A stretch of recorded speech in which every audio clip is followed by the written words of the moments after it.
Assalamualaikum warahmatullahi wabarakatuh. Bersama Barokah Ngaji, kita sama-sama tholabul ilmi, kita ngaji, dengarkan lagi dan lagi nasihat agama dari guru kita Gus Bahak. Semoga tambah ilmu yang barokah untuk kita. Pemirsa dimanapun berada, saya doakan semoga dalam keadaan sehat, bahagia, ya kan? Rezeki yang berkah, barokah, manfaat dunia akhirat. Oke, langsung saja ke materinya kita dengarkan sama-sama. Semoga bermanfaat.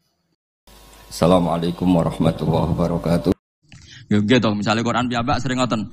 Wong tuwa ku piye? Fala taqul lahuma uffi wala tanharhuma wa qul lahuma qaulan karima. Hubungan mbek wong tuwa ku piye? Sing penting aja muni jancuk.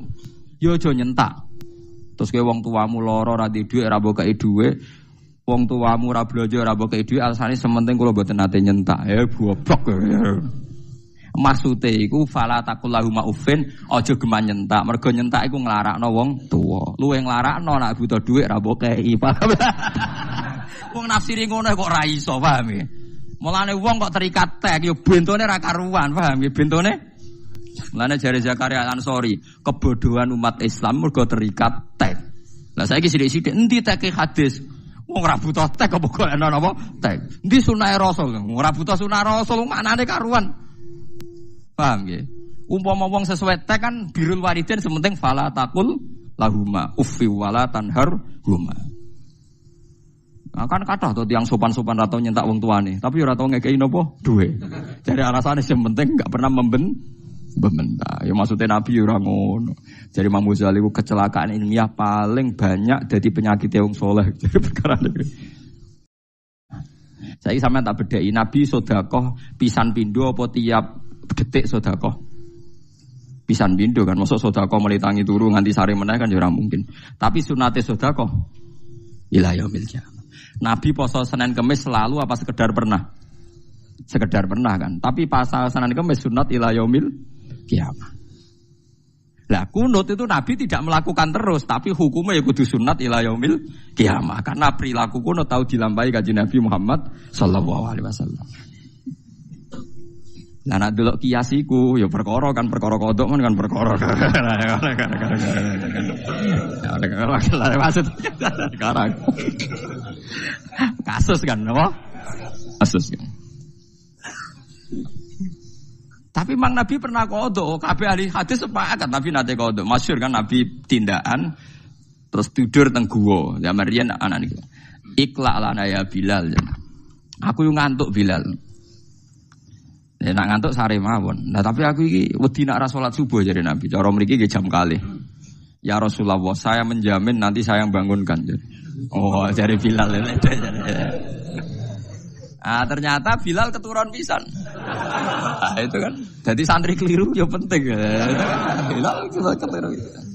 Mulane ana kiai kok fanatik nemen-nemen ora pati ngalim. Wong kodho ku tau dilakoni Nabi kok dekne gegere gak karuan, paham nggih biasa mawon. Jumlahnya leleng-eleng mungkin. Akhirnya sampai tersengat matahari panas cara mriki nggih jam 8 napa setengah 8. Terus Nabi wungu, "Ya Bilal, janjim piye?" Jawabe Bilal lucu. "Akhodani ya Rasulullah ma akhadta." Sing dialami kula kaya sing dialami jenengan. Sami-sami sami-sami keturunan ya. Kacau to Bilal. Jare sapa Bilal gak tau nyalano Nabi. Artinya dari soal qadha kan ya sama. Kenapa harus ada yang salahkan? Kulo nggih ngalami kados jenengan. Sampeyan kalau enggak percaya lihat di kitab Mahali, di kitab Fathul Wahhab itu, Kitabul Adzan. Apakah disunatkan adzan untuk salat qadha? Kabeh ulama Syafi'i sepakat sunat. Dalile mergo Nabi pas qadha ngongkon Bilal adzan. Ayo, Nabi lali qadha barokah ditemukan hukum qadha lah disunatno. Lah saiki santri nak kodok rawani azar. Malah nek nak kodok kan kudu azan tenang. Iki sunah Nabi nak kodok iku apa? Azan. Paham ya? Makanya ora usah berlebihan menganalisis makna ayat ini seakan-akan ada Quran diselipi napa setan itu ndak masalah. Artinya ndak masalah toh nanti tersortir. Nggih napa tersortir disebut fayan sakhuwa humayul kisyaiton summa yuhkimu wa napa ayati. Difaham ya, misalnya ono kiai salah, nyatanya ya ora dadi musibah kanggo agama. Agama ya baik-baik saja. Mulai dulu tuh ada kiai punya kasus, entah penipuan, entah macam-macam. Agama ya baik-baik saja. Karena orang yakin dalam hal ini Pak Kiai salah. Dokter ya akeh sing malpraktek, wong itu tetep butuh nopo? Dokter. Polisi sing kasus oknum nggih kathah, wong itu tetep butuh nopo? Polisi. Mulane kula ngerti keluwi kiai Gus kiai kok sing salah ya akeh. Polisi sing salah akeh tetep dibutuhno, tenang ae, agama akan baik-baik saja. Iku aneh, kula resah Gus nek ana kiai sing salah, wong awam ora apa-apa. Lho salah iku awam lah ya masalah, padha-padha dihisab. Masa nek wong awam salah terus agak dihisab. Kuwi malah tekelek iku mending ngono. Selama ini kadang kiai-kiai lah cara berpikir, lho nek wong awam salah gak apa-apa Gus iki kiai ora ono ning Quran hadis. Wong awam salah ora apa-apa, nek kiai apa-apa ya ora ono, kabeh salah ya ono napa hisab. Paham ya? Jadi kula suwun ayat ini gak usah didramatisir meskipun membingungkan banyak ulama. Ya kula waca guys, sing komentari Imam Sawi ini. Komentari tafsir napa? Tafsir Jalalain. Mulai ra percaya tenanan. Mulai wis entek ngamek, oleh ra percaya entek ngamek. Kowe kula waca mawon ben. Nak sing alim ben go iling-ilingan, nak sing ra alim ya ben tau krungu wis wis. Ben ngerti nak ulama khilaf niku biasa gitu. Kula waca gitu. Bismillahirrahmanirrahim wa ma dzakarahul mufassir ngeten-ngeten terus dikomentari. Qala Ar-Razi jare amma ahlu tahqiq faqat qalu hadhi riwayat batilatun maudhu'ah. Lah ya cerita sing diomongno Imam Suyuti wae sing didhawuhne Imam Suyuti batilatun apa? Maudhu'ah. Batilah iku ora bener, maudhu'ah iku palsu. Mungkin tapi aja melok-melok ngira ulama. Tapi nak kula setuju dengan Imam Suyuti. Saya sependapat model qadiyat itu normal. Nggih napa? Normal. Atau akhirnya tersortir. Nggih tersortir. Niku normal. Misalnya kados utang, itu kan ya normal. Rasulullah piyambak nggih nate utang, bahkan ketika beliau kabundut, iku jek nanggung utang mbek wong Yahudi sing digadeni napa? Baju rompi perang.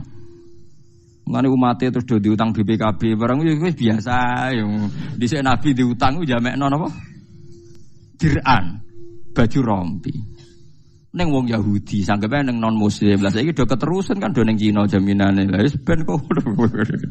Dadi sepanjang ngoten niku nabine wong akeh. Nabine napa? Wong akeh. Kula ngerti-ngerti Gus. Kunut ora kunut sunat ndi? Ya Nabi kunut ya tahu. Ora kunut enggak tahu. Mosok tafsiri Nabi ya tahu Muhammadiyah ya tahu NU. Oleh goblok ora barbar. Lha kunut kok masalah NU Muhammadiyah ora ono kaitane mbek NU napa? Muhammadiyah. Kabeh ahli tarikh sepakat nak mazhabe mazhabu salasa darani kunut gak sunat, nak Imam Syafi'i alasan Imam Syafi'i sunnah Nabi itu sekali dilakukan Nabi sekali saja itu akan sunat ila yaumil kiamah. Mulane tawaf wada itu ya sunat. Padahal Nabi melakukan sekali. Malah ana sing bilang wajib. Alasannya Nabi pernah melakukan. Salat sunat qobliyah ya sunat karena Nabi pernah melakukan. Lah kula termasuk ulama tapi Nabi pernah meninggalkan. Lah kula anut sing Nabi ya meninggalkan iku. Ya kira rasa anut aku, goblok ya anut aku paham. Tapi kula sering mboten nglakoni. Alasan kula nggih Nabi pernah napa? Meninggalkan. Paham nggih? Iya kan. Kula ge sering damu iki cangkemmu Gus. Ya ora sampean darani alasan sunat karena Nabi melakukan. Tapi cara riwayat Nabi pernah meninggalkan. Iya Gus ana lah aku ngakoni ngikuti sing Nabi ya pernah napa? Meninggalkan. Ya perkara kan ngoten nggih perkara. Ya memang enggak masalah kan memang takrif sunat kan dilakoni untuk ganjaran ora apa-apa kan. Apa-apa kowe sregep sunat terus mbok darani nak ditinggal popo goblok kowe nantang ijma' ulama sunat kok nak ditinggal popo iku omongane sapa kan malah ora jelas kan. Difaham gini kita niati ngaji fikih. Jadi sampean ngerti logika usul fikih Imam Syafi'i. Jadi kalau Nabi pernah melakukan 1-2 kali itu akan sunat ila yaumil ya maka desiwakan. Ya akhirnya sunat. Padahal Nabi melakukan ya tidak selalu. Sedekah. Mosok Nabi sedekah terus nggih mboten nggih. Nabi pernah ngurus keluarga, metuhi tamu macam-macam. Tapi ya sedekah itu sunat ila yaumil kiamat. Tapi nak kodok mboten. Nah, itu kan kasuistik. Sajane ora apa-apa nak sampean yakin ngoten syaratnya wani adzan, paham? Syaratnya wani apa? Oke, syaratnya wani apa? Adzan. Nek wani adzan nggih monggo. Padahal kadang pondok wageng sing kodok niku separuh. Pondok-pondok ageng kadang sing kodok napa? Iku nek disunatno jamaah, itu tetap sunat jamaah lho. Nggih sunat. Azan wae iso dadi jamaah tandingan. Wah, ngeri tenan dadi jamaah napa? Tandingan. Ya pas itu Nabi memang akhirnya Bilal disuruh adzan terus salat subuh gini apa? Jamaah. Mulane tengene bab qada wa yusannu fil qada jamaah. Kama warada fil hadis ngene-ngene. Paham ya, terus kula suwun basyariah Rasulullah itu enggak mengurangi derajate sinten Rasulullah. Justru itu dadi sunnatan muttaba. Eling-eling nggih, ma kuntu ansa walakin unassa napa li as-sunnah. Dadi aku iku ora lali, tapi sering diparingi lali pangeran ben laline iku dadi sunnah. Dadi ben terus dadi sunnah ila yaumil apa? Kiamat. Wala yazalul ladzina kafaru lan ora gingse-gingse sapa alladzina sapa ngake kafaru kang padha kafir sapa ladzina. Nggih begini nggih. Wali alama nggih. Wali alama lan supaya ngerti sapa alladzina wong akeh utu kang den paringi sapa ladzina al ilma ing ilmu ai tauhid tegese tauhid wal Qur'an lan Qur'an. Wong sing terpelajar iku ngerti annahu sak temne Qur'an iku al-Qur'anu tegese Qur'an iku al-haq iku barang hak mirabika sange pangeran sira. Fayuk minu bihi mongko dadi iman sapa ahlul ilmi bihi kelan Quran. Fatuh bita mongko dadi tenang etwat maina tegese dadi tenang lahu krana are Quran apa kulubuhum apa atine para ahlul haq utawa ahlul Quran utawa ahlul ilmi. Wa inna wa halan satana wa ta'ala iku lahadil ladina yaktine nunjukna wong akeh amanu kang padha iman sapa ladina ditunjukna ila siratin maring dalan tariqen tegese dalan mustaqim kang jejeg dinil islami tegese agama Islam. Wala zalulan ora gingsir-gingsir sapa alladzina kafaru wong sing kafir selalu fi miryatin iku ing dalam kemamakan saking tegese kemamangan menuju saking Quran. Lah niki dalil kula. Soal wong kafir meragukan Quran mergo alasane Muhammad tau lali. Lho zaman Quran Nabi ra lalilah wong kafir ya wis napa ra ragu. Dadi kara iso di alasan kalau Quran pernah dipalsukan setan berarti kok ora wong-wong mamang. Lho nek kelakuane wong kafir ya mamang terus. Lah kelakuane ahlul ilmi ya mantep terus. Wong iso bedakno ndi sing gaweane setan, ndi sing asli. Disebut waliya lamal ladzina utul ilma. Lah nek wong kafir wala yazalul ladzina kafaru fi miryatim min.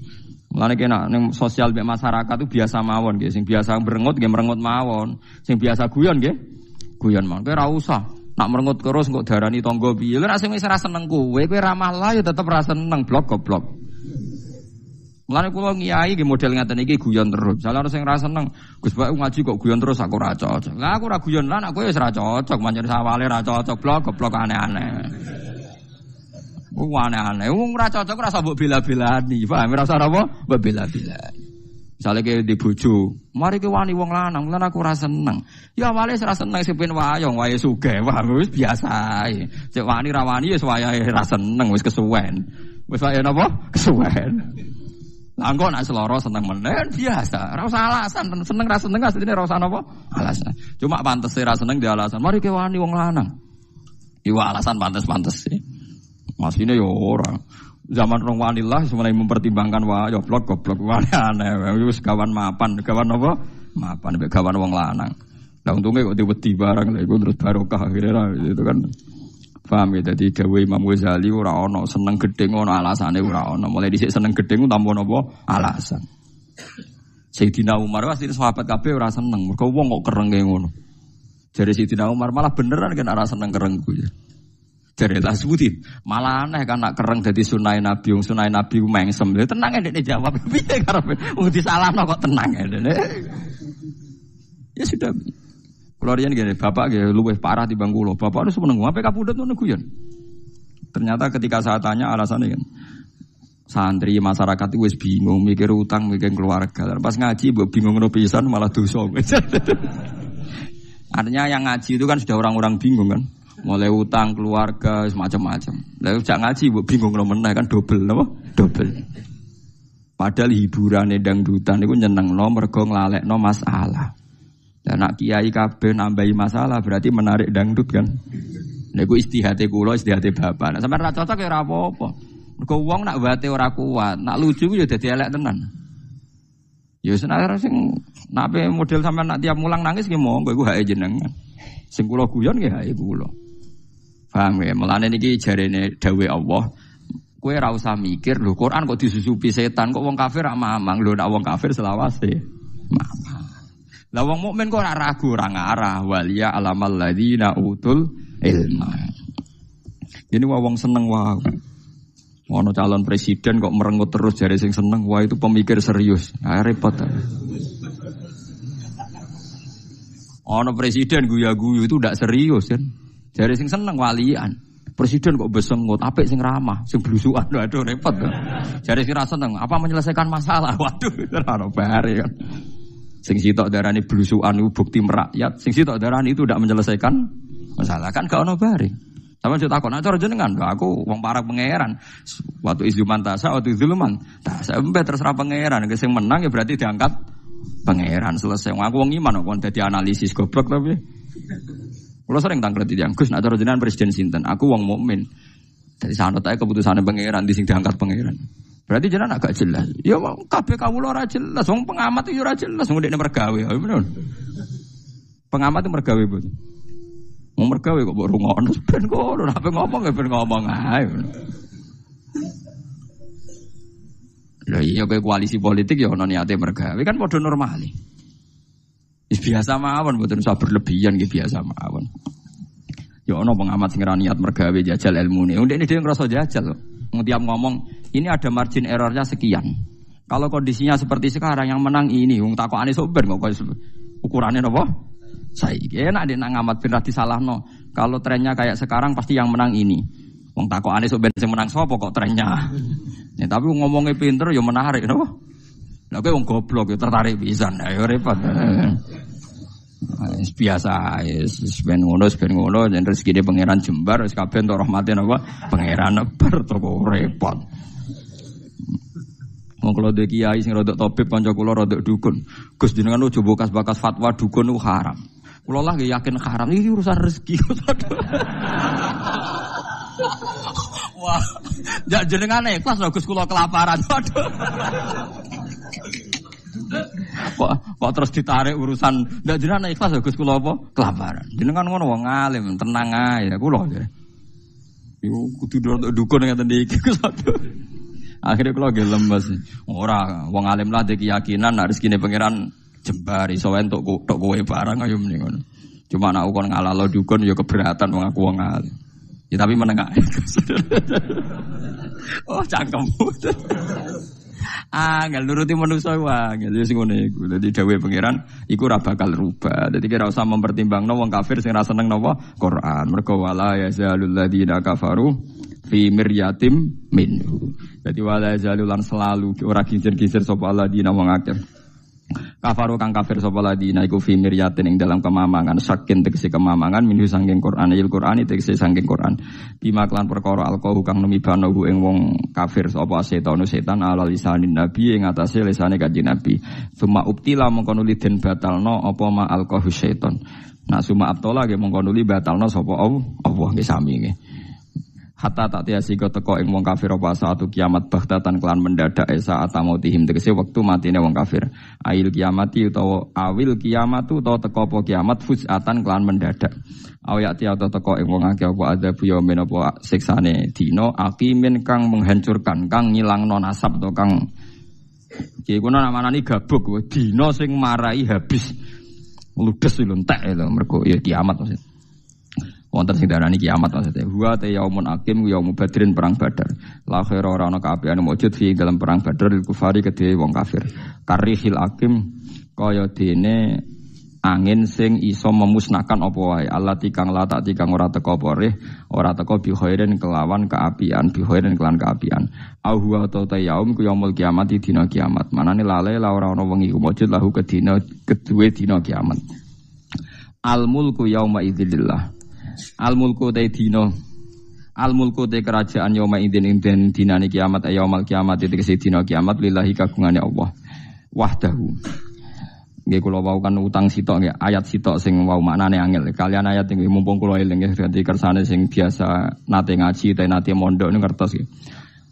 Ashabu ayatin fil Quran niku nek i'rab niku tenggene ayat ya ayyuhalladzina amanu napa syahadatu bainikum idza hadara ahadakumul mautu khinal wasiyatis nani zawa adlim minkum au akharoni min ghairikum in antum darabtum fil ardi fa asobatkum musibatul maut tahbisunahuma mim ba'dis sholati fayuqsimani billahi inirtabtum la nastari bihi thamana walau kana dza qurba. Iku Syekh Nawawi Bantanu ngomentari ayat niku hadhihi as'abu ayatin i'roban fil Qur'an. Iki ayat paling angel i'robe napa ning Qur'an. Tapi nak makna paling angel ayat iki wau sing wa ma arsalna napa min qabli kamir rasuli wala nabiyyin illa idza tamanna napa al-qasyaitan. Dadi ning Quran namung wonten kalih ayat sing angel cara ulama.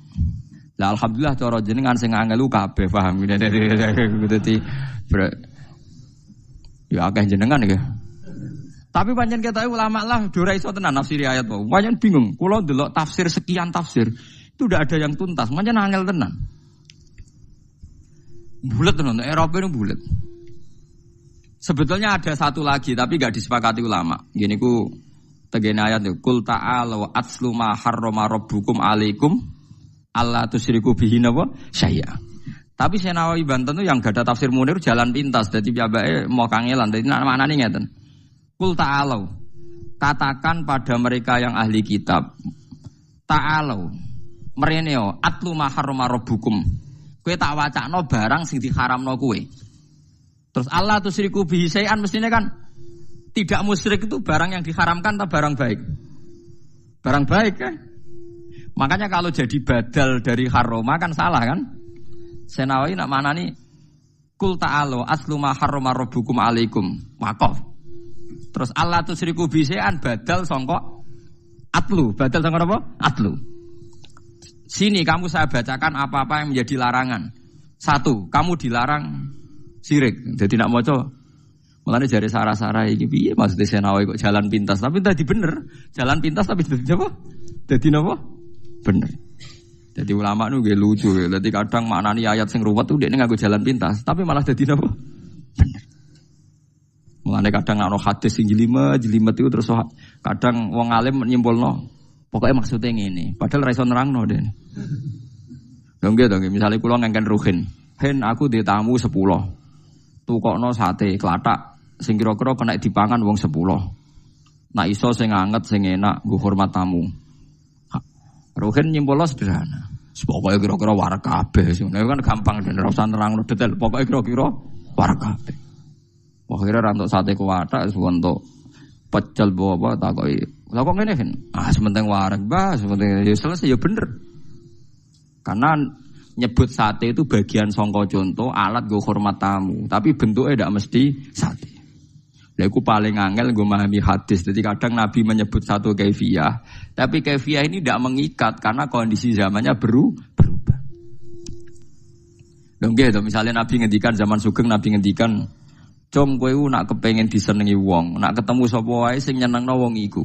Terus ulama menafsirkan kecuali di barang haram gini, di barang haram gini. Disebut enggak boleh mudahanah dalam barang haram.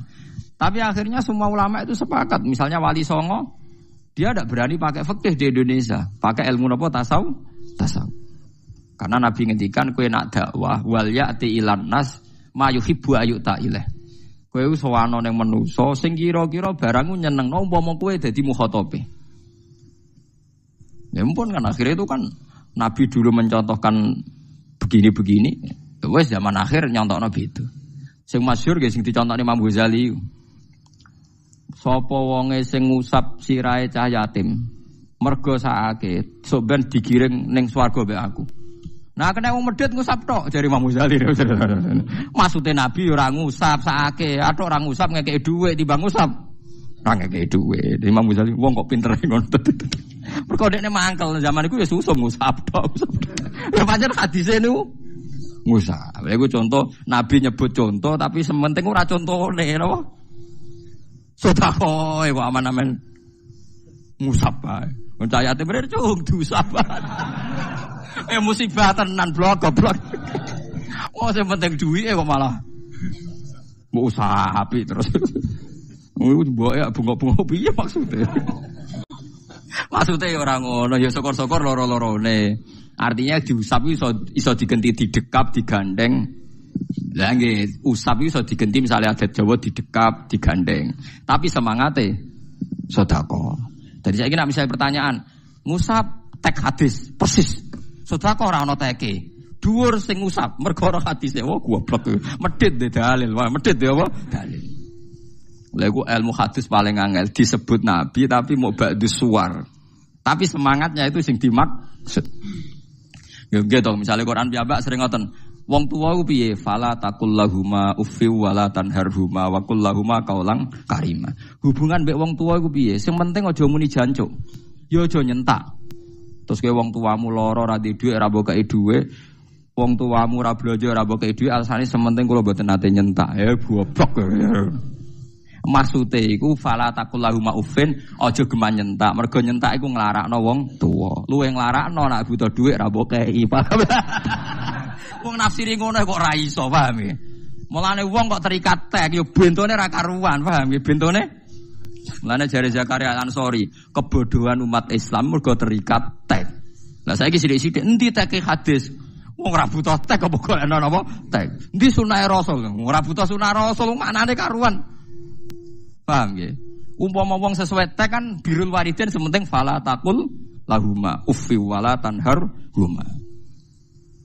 Nah, kan kathah to tiyang sopan-sopan ra tau nyentak wong tuane, tapi ora tau ngekeki napa duwe. Jadi alasane sing penting enggak pernah membentak. Ya maksudnya Nabi ora ngono. Jadi Imam Ghazali ku kecelakaan ilmiah paling banyak dadi penyakit wong saleh. Jadi perkara iki. Kathah to gerakan pengusap kepala anak napa ya wah saya. Jika aja melok-melok, penting iku keliru.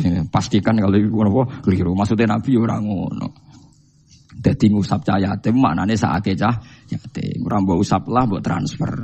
Lah nek ngono enak ngger ana cah yatime beda kabupaten, beda provinsi wis ora kena khitab kan gak kena diusap wong adoh. Ya wong adoh kena mbok transfer le blok goblok aneh-aneh wis. Men usap-usap terus. Parah. Eling-eling guys, dadi sing penting salam template napa usape. Ya ora template. Tugale wong kok hormat kiai lah, mek kiai ini diluk terus, kiai ini kelaparan di bar. Ayo repot. Mau diluk tok iku kiaimu tetep kelaparan, blok goblok. Jadi sementing takzim, ya repot. Tapi mboten nyindir nggih biasa mawon. Maksudnya biasa ben ngerti sampean penalaran hukum iku ben apa? Ngerti, nggih biasa mawon mboten. Paham nggih biasa mawon. Dadi fala taqul lahum napa? Ufin. Kulo niku sinau kulo niku kathah dadi ro. Kulo riyen nggih janggal ketika Imam Ghazali, Imam Syafi'i, Imam Nawawi nggih statement tek yang disebut Quran dan Nabi itu kadang la yuradu bi ainihi, tidak maksudnya ainnya itu tapi semangatnya. Lho nggih misalnya ayat malih tak contoh ben sampean ngerti, nah ini banyak sekali. Innal ladzina yaquluna amwalal yatama zulman innama yaquluna fi butunihim nar. Wong sing mangan donyane cah yatim iku sok ben mlebu neraka. Terus kowe ngene, aku ora mangan kok HP tak nggo kok. Sing haram ora anak napa?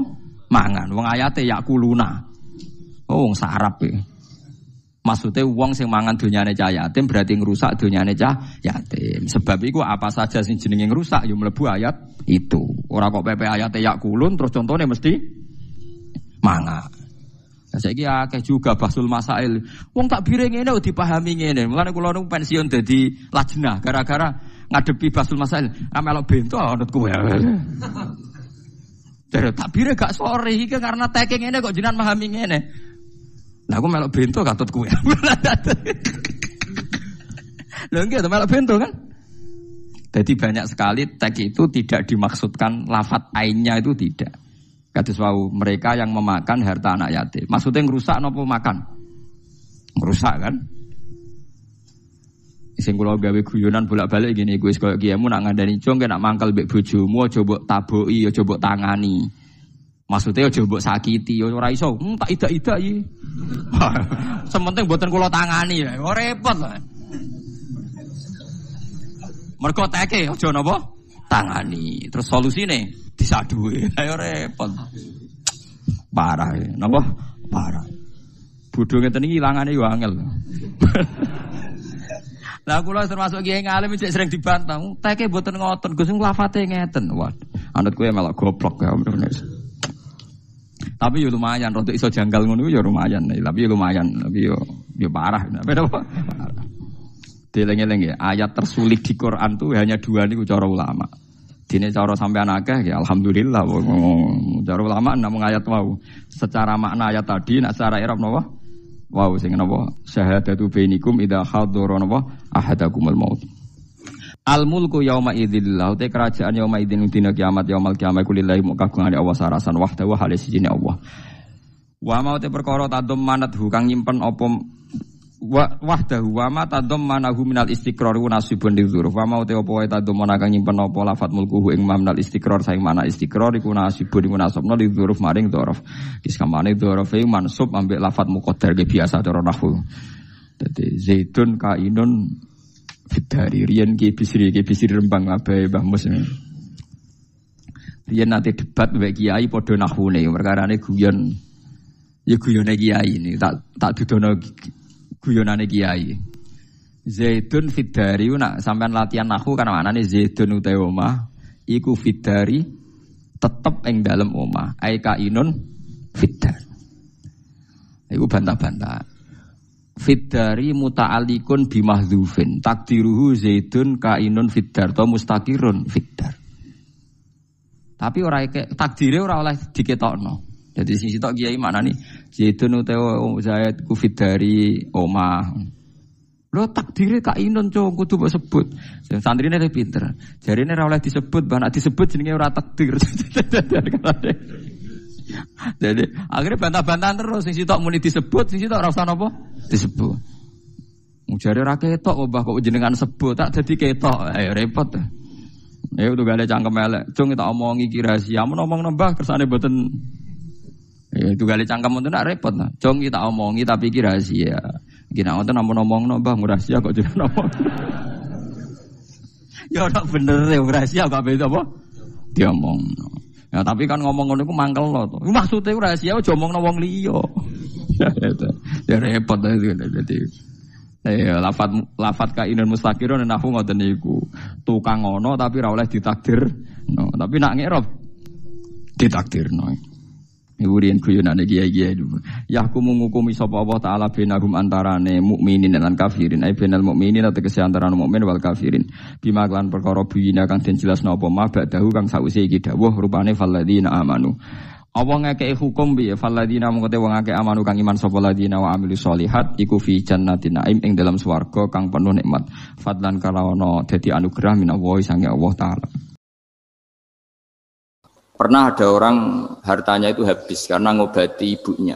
Terus datang ke saya, dia sumpek karena hartanya habis ngobati ibunya. Terus dia bilang, Gus saya ini sekarang sudah miskin karena ibu saya sakit dan harta saya habis untuk ngobati ibu saya. Terus tak guyoni sama saya. Kon kepen pinter apa kepen goblok? Kepen pinter Gus. Ingin pinter apa ingin goblok? Katanya ingin pinter. Kalau ingin pinter bahasanya jangan gitu. Harta kamu itu masih di akhirat karena habis untuk ngobati ibu. Bayangkan kalau habis untuk maksiat itu habis betul. Terus dia mulai syukur. Alhamdulillah Gus, harta saya habis secara heroik karena untuk mengobati apa ibu. Sudah pinter dia. Akhirnya miskin sampai sekarang ya tetap pede saja karena masih punya tabungan di akhirat. Dan itu saya terinspirasi oleh ilmu juga. Jadi dulu Sayyidah Aisyah itu pernah nyimpan sepotong daging kambing. Disimpan untuk dimakan beliau.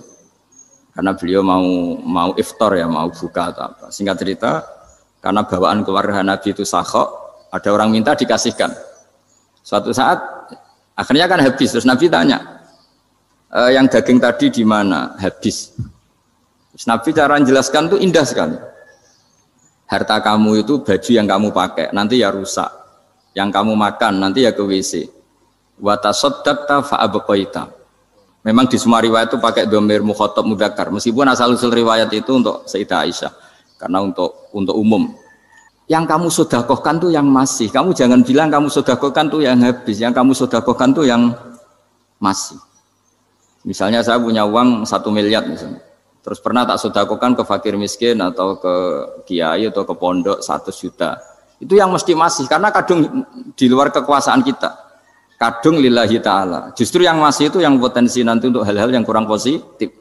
Semenjak itu orang sedekah itu begitu entengnya karena itu yang masih. Ya tapi tentu sarannya yang tepat ya. Saya sekarang sering kampanye sedekah tepat. Karena misalnya sering saya itu didatangi orang kaya. Sudah dapat gratisan gerutu itu gremeng. Nah ini kita sudah pakai buminya Allah itu gratis, pakai airnya ya gratis, pakai oksigen ya gratis.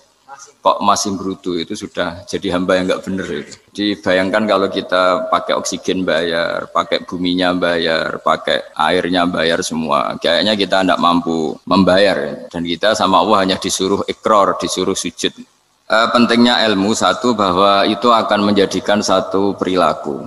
Misalnya begini ya, dulu itu kiai-kiai Jawa zaman dulu itu berpatokan karena dulu pemerintahan Hindia Belanda, seorang lagi masih pemerintahan Hindia Belanda. Itu dalil yang sering diutarakan itu sebaik-baiknya umara itu yang datang ke ulama, terus sejelek-jeleknya ulama itu yang datang ke umara. Tapi semenjak pemerintahan Indonesia dan kemudian ditandai beberapa tokoh kayak Gus Wahid putra Kiai Hasyim jadi Menteri Agama, ada Gus Wahib putra Kiai Wahab juga jadi Menteri Agama, ada Kiai Fathur Rahman keluarga Mbah Maimun, keluarga Sarang juga pernah jadi Menteri Agama. Kemudian bersamaan dengan itu dibangunlah satu pegangan ilmu. Pegangan ilmu ini penting karena ini yang mengilhami semua orang Islam, terutama ya utamanya ulamanya. Ada seorang ustadz, seorang guru ngaji yang karena melihat rata-rata penguasa itu zalim ya, datang ke Harun Ar-Rasyid. Ini perlu disemak, datang ke Khalifatullah atau Amirul Mukminin Harun Ar-Rasyid. Karena beliau seorang raja tentu terduga lah atau ya umumnya atau gimana lah istilahnya itu ya rata-rata ya agak seenaknya namanya raja, namanya penguasa. Ini dalam pikiran ustadz itu tidak mesti dalam fakta. Kemudian si ustadz itu matur, ya Amirul Mukminin, inni nasihun lak famusyaddidun alaika fala tajidanna fi nafsika syai'an. Saya ini mau nasihati Anda, kemudian saya cara nasihati itu keras. Tolong jangan dimasukkan hati. Dia bilang famusyaddidun alaika. Saya nanti kalau nasihati itu keras sekali. Tolong dimaklumi, karena ini penting, karena Anda harus dinasihati secara keras. Tapi sebelum nasihat itu diutarakan, kata Harun Ar-Rasyid, karena beliau Bani Abbas dan beliau orang alim, termasuk muridnya Imam Malik. Kata Harun Ar-Rasyid, uskut, kamu diam Ustadz. Inna Allaha ta'ala arsala man huwa khairun minka ila man huwa syarrun minni. Wa ma'adhalika yakulu Allahu ta'ala faqula lahu qawlal layyinal la'allahu yatadzakkaru aw yakhsha. Jadi ini sekaligus etika dan norma ya bagi semua dai di Indonesia dan semua kita. Wahai Ustadz kamu diam. Allah Ta'ala itu ngutus orang yang lebih baik ketimbang kamu, yaitu Nabi Musa, ke orang yang lebih jelek ketimbang saya, yaitu ke Fir'aun. Itu saja harus pakai etika faqula lahu qawlal layyinan. Kamu harus ngomong yang halus. Jadi intinya ini Harun Ar-Rasyid komplain. Kamu itu kalau jadi Ustadz ngaji kira-kira gitu. Jadi betapa baiknya orang dulu memahami Quran. Jadi Quran itu dibaca, kemudian kita mungkin baca terus jadi cerita, mungkin ada yang baca jadi perilaku, ada yang baca kemudian itu mengilhami, membentuk. Nah kira-kira itulah yang membentuk kiai-kiai alim di NU, di beberapa pesantren maupun orang-orang alim di luar NU. Asal ngajinya dan bacanya seperti kita, pasti seperti itu. Karena cara berpikir tadi. Sudah, jadi akhirnya si Ustadz tadi keluar dan minta maaf, anta a'lamu minni, ternyata engkau lebih alim ketimbang saya. Jadi kalimat famusyaddidun alika, saya akan keras cara memberi nasihat, itu yang diket, yang dipotong, yang dibatalkan atau yang diralat oleh Khalifatullah Harun Ar-Rasyid. Yaitu dikatakan inna Allaha ta'ala arsala man huwa khairun minka ila man huwa syarrun minni. Yaitu Allah mengutus orang yang lebih baik ketimbang kamu, yaitu Nabi Musa, ke orang yang lebih jelek ketimbang saya, yaitu Fir'aun. Itu pun harus faqula lahu qawlal layyinan. Cara berdakwah harus dengan kata-kata yang halus, yang lembut, yang indah.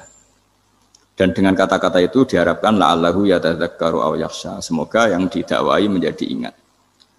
Sehingga dengan kemampuan ilmiah seperti ini menjadi pegangan bersama bahwa kita sebagai dai atau sebagai tetangga atau sebagai sama-sama warga Indonesia, bawaan kita memang harus faqula lahu qawlal layyinan la'allahu yatadzakkaru aw yakhsha. Kemudian dalam disiplin ilmu yang lain, halus itu tidak kuat.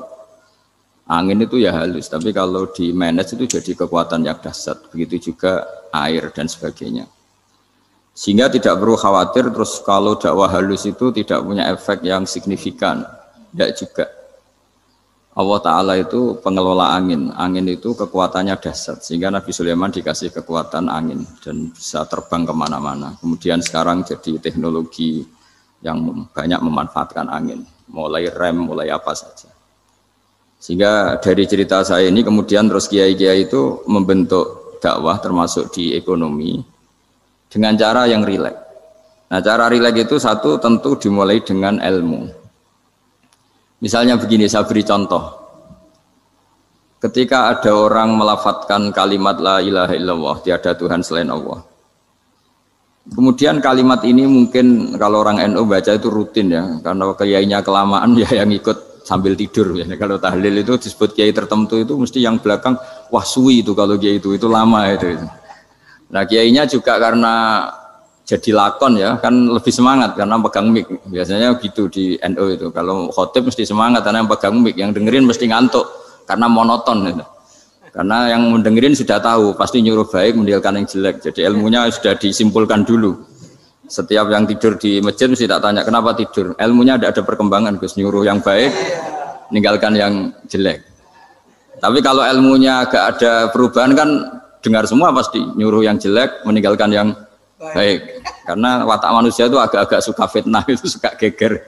Tapi kalau monoton itu mesti enggak itu. Tapi yang menjadi pegangan kita, saya ulang lagi, itu ilmu dulu. Saya ulang lagi itu ilmu dulu. Saya berkali-kali menyontohkan, kalau ada orang kafir, orang yang tidak bersyahadat 70 tahun, kemudian dia bersyahadat sekali saja di akhir hayatnya. Itu kata Allah, qulil ladzina kafaru iyantahu yughfar lahum ma qad salaf. Katakan ke mereka yang kafir, jika dia mau bersyahadat, itu masa lalunya diampuni semua. Sehingga kedahsyatan kalimat ini luar biasa. Orang yang kafir 70 tahun saja, barokahnya la ilaha illallah ini, dosanya bisa diampuni semua. Nah kemudian karena ilmu ini tidak begitu populer atau kurang dipopulerkan, atau kita sendiri kurang menghayati, sehingga la ilaha illallah itu lebih dianalisis, cara lafadz ini, pelafatannya ada sanadnya enggak ya gitu. Terus cara melafatkan bareng-bareng seperti itu ada tumpengan ini bid'ah enggak ya. Jadi pertanyaannya sudah tidak tentang keramatnya atau sakralnya atau fadilahnya la ilaha illallah, tapi sudah macam-macam. Wiridan cara seperti ini ada hadisnya enggak, legal enggak, terus ada sanadnya enggak. Jadi saya mohon semohon-mohonnya untuk teman-teman yang di Al-Iman itu harus ngaji ya. Ngaji itu nanti kamu tahu cara mandang sebuah ibadah atau perilaku atau apa sajalah tahu. Karena al-ilmu yurisul ahwal, ilmu itu bisa mengilhami cara pandang. Dulu yaitu saya ulang lagi, ketika zaman Hindia Belanda, karena pemerintahnya Hindia Belanda itu ulama-ulama keras sekali, sejelek-jeleknya ulama itu yang datang ke Umarok. Tapi setelah era Mbah Hashim, era sampai Mbah Maimun, itu mereka peduli sama Umarok, sama semuanya sama-sama warga Indonesia yang ingin melihat Indonesia yang lebih baik. Sehingga banyak ya kakak saya sendiri pernah wakil bupati, terus putra Mbah Maimun wakil gubernur. Ini teman saya Ki Hafid ya bupati. Semenjak itu terus, dan itu nggak lepas dari cara pandang. Yaitu cara pandang diantaranya adalah cerita tentang Nabi Musa yang Allah tetap peduli sama Fir'aun. Sehingga tetap didakwai Nabi siapa? Musa. Dan posisi Musa datang bukan memanggil. Ya, cuma kayak sampai sekarang tuh belum pernah ke kantor bupatinya Pak Hafid. Karena kadang-kadang orang terus curiga mengajukan proposal jadi agak repot. Ketemu bupati itu sialnya kiai kan mesti pikirannya orang bupati ini nyangoni, kiai ini disangoni itu. Itu terus kayak kita fakir miskin itu. Jadi makanya saya itu belum pernah datang. Tapi alhamdulillah karena beliau berambisi menjadi wa khairul umara mayatuna babal ulama. Jadi datang tapi sangat ambisius ingin mengalahkan ulama karena dia kalau datang statusnya lebih tinggi. Ya tidak apa-apa ini tawaduk tapi niatnya agak begitu tawaduk. Jadi datang. Jadi saya sering ke Jakarta tapi ya tadi jarang ya. Biasanya ngajarkan waktu hanya pas saja, tidak kurang tidak lebih. Biasanya ngajar di pondoknya Pak Kures itu di Baitul Quran ya. Hanya ngajar santri-santri itu. Nah, jadi pemahaman Quran dulu itu kata Imam Ghazali itu membaca Quran itu membaca bukan bercerita. Kalau kamu membaca seperti ini, kunta qori'an, kamu pembaca. Pembaca itu yang mengambil pelajaran. Tapi kalau kamu hanya cerita, itu namanya kunta hakian. Sebenarnya Anda tidak membaca Quran, tukang cerita. Misalnya tadi, cerita Nabi Musa datang ke Fir'aun. Itu kalau kamu hanya cerita, wah dulu itu ada orang namanya Fir'aun, didakwai Nabi yang namanya Musa. Ya itu namanya tukang cerita. Kalau kamu pembaca tidak gitu. Betapa baiknya Allah, orang sengawur Fir'aun saja inginnya Allah masih ingin diselamatkan dengan mengutus Nabi Musa kekasihnya. Itu namanya kunta qori'an, kamu pembaca betul, bukan kunta hakian, kamu tukang cerita. Begitu juga seterusnya tentang Quran ayat-ayat seterusnya. Sehingga yang diharapkan dari pembacaan Quran itu memang kita sebagai ahli baca, ahli mu'tabir ya, ahli yang ngambil pelajaran, bukan tukang apa? Cerita. Sehingga dulu ketika Sayyidina Umar radhiyallahu anhu ketika membuka Baitul Maqdis atau Baitul Muqaddas dan diajak syukuran, pesta-pesta makan itu. Beliau enggak mau. Ketika ditanya kenapa engkau enggak mau? Alasannya itu langsung beliau baca Quran. Jadi saya punya sekian contoh. Saya ulang lagi, saya punya sekian contoh. Orang-orang dulu dengan Quran itu menyatu, bukan sekedar dihafal tapi menyatu. Sehingga bawaannya itu sudah Qurani, sudah Qurani. Saya beri contoh pertama Rasulullah SAW, nanti Umar kedua. Rasulullah itu pernah nggak makan sampai 3 hari. Terus ditanya oleh sahabat, lalu kekuatan engkau bisa hidup apa? Terus menghentikan al-aswadani, maksudnya itu tamar dan air, hanya makan kurma dan air. Tapi beliau tidak ketemu roti atau tidak ketemu nasi lah kalau orang Indonesia. Ketika hari ketiga dikasih makan oleh sahabat, dipotongkan kambing, kemudian baru makan 3 lukmah, kira-kira ya 3 asupan nasi, berhenti. Padahal sahabat yang lapar sama dengan Rasulullah itu membayangkan Nabi itu sampai kenyang, sampai apa. Tapi ketika ditanya, seperti ini pun nanti ada hisabnya. Walatus alunna yauma idzin anin naim. Jadi acara makan-makan gini itu nanti ada hisabnya. Nabi nangis. Akhirnya sahabat nggak jadi nerusin makan. Jadi ketakutan orang dulu sama ketika Sayyidina Umar dijak pesta ketika memenangkan Baitul Maqdis itu. Inna wa ta'ala ayyara qauman. Allah itu mengkritik sebuah komunitas kaum karena apa? Adhabtum thayyibatikum fi hayatikum ad-dunya wastamta'tum biha. Kamu adalah orang-orang yang jatah nikmat kamu sudah kamu habiskan di dunia. Adhabtum itu kalian habiskan jatah kenikmatan kamu di dunia. Wastamta'tum biha, kamu di dunia sudah berpuas-puas. Maka jatah Anda sekarang di akhirat habis. Sehingga Sayyidina Umar enggak mau pesta-pesta karena takut jatah nikmatnya habis. Kata beliau terus astabqi thayyibati, akan saya sisakan sisi-sisi kebaikan saya supaya enggak habis. Corong Jawa itu aja dientek-entekno biar jatahnya masih. Sehingga di dunia kiai itu ya meskipun saya akrab bupati, akrab mungkin wakil gubernur, saya itu ya jarang ketemu. Karena kalau orang Jawa bawaannya ketemu ya makan-makan, guyon-guyon. Nak keterusan ras demul buswargo. Makanya saya pastikan Pak Yusuf Mansur ke sini tidak akan saya jamin, biar aja, biar jatahnya masih. Jadi ini bukan karena saya bakhil, biar jatahnya masih. Ya, jadi itu ilmunya kiai. Nah, efek dari ilmu ini dahsyat. Kalau Anda berpikir tentang nasib Anda di akhirat, nanti bawaannya juga tidak akan mudah menyalahkan orang lain, tidak akan menghakimi orang lain karena sibuk dengan dirinya sendiri, tapi tidak dengan makna egois, tapi makna orang baik itu siapa? Orang yang sibuk dengan aib pada dirinya, dengan kekurangan pada dirinya, saking sibuknya mikir aibnya sendiri, tidak sempat mengoreksi aibnya orang lain. Itu awal ilmu. Ilmu itu tidak dimulai dari larangan. Kalau larangan karuan, tidak termasuk ahli surga orang yang suka mengadu domba, tidak termasuk orang baik yang cari kesalahan orang lain. Itu namanya pelarangan. Tapi ilmu itu di atas nahi, di atas pelarangan itu. Kamu punya kesadaran bahwa kamu itu yang penting selamat dulu, jangan memikirkan orang lain. Dengan makna bukan egois, tapi dengan makna supaya tidak menyalahkan orang lain. Nah, saya termasuk ya boleh dikatakan kiai lah, yang paling fanatik bahwa semuanya itu harus dimulai dari ilmu. Ya saya ulang lagi, dimulai dari ilmu. Nah, dari sini kemudian saya berharap Indonesia menjadi damai, menjadi baik. Itu bukan karena kita baik-baik banget ya, tidak mungkin kita ada nabi, tapi karena sudah sibuk dengan memikirkan kesalahan diri sendiri. Sehingga misalnya kita baca Quran, Rabbana dzalamna anfusana, lalu kita langsung ingat betapa hubungan kita dengan Allah itu harus ikrar dulu, merasa dolim dulu, merasa salah dulu. Nah kalau semua orang merasa salah di depan Allah itu mesti bawaannya agak mudah menyalahkan orang lain, karena kita bilang Rabbana dzalamna anfusana. Nah itulah ilmu-ilmu yang mungkin banyak pembaca Quran tapi hanya baca, atau kalau baca ini tok disebut al-haqi, ahli cerita. Yang dibutuhkan tuh al-qari', pembaca kemudian mu'tabir, kemudian mau beriktibar. Seperti yang dilakukan tadi Harun ar-Rasyid tadi. Inna wa ta'ala arsala man huwa khairun minka ila man huwa syarrun minni. Wa ma'adzalika yaqulu wa ta'ala faqula lahu qaulal layyin.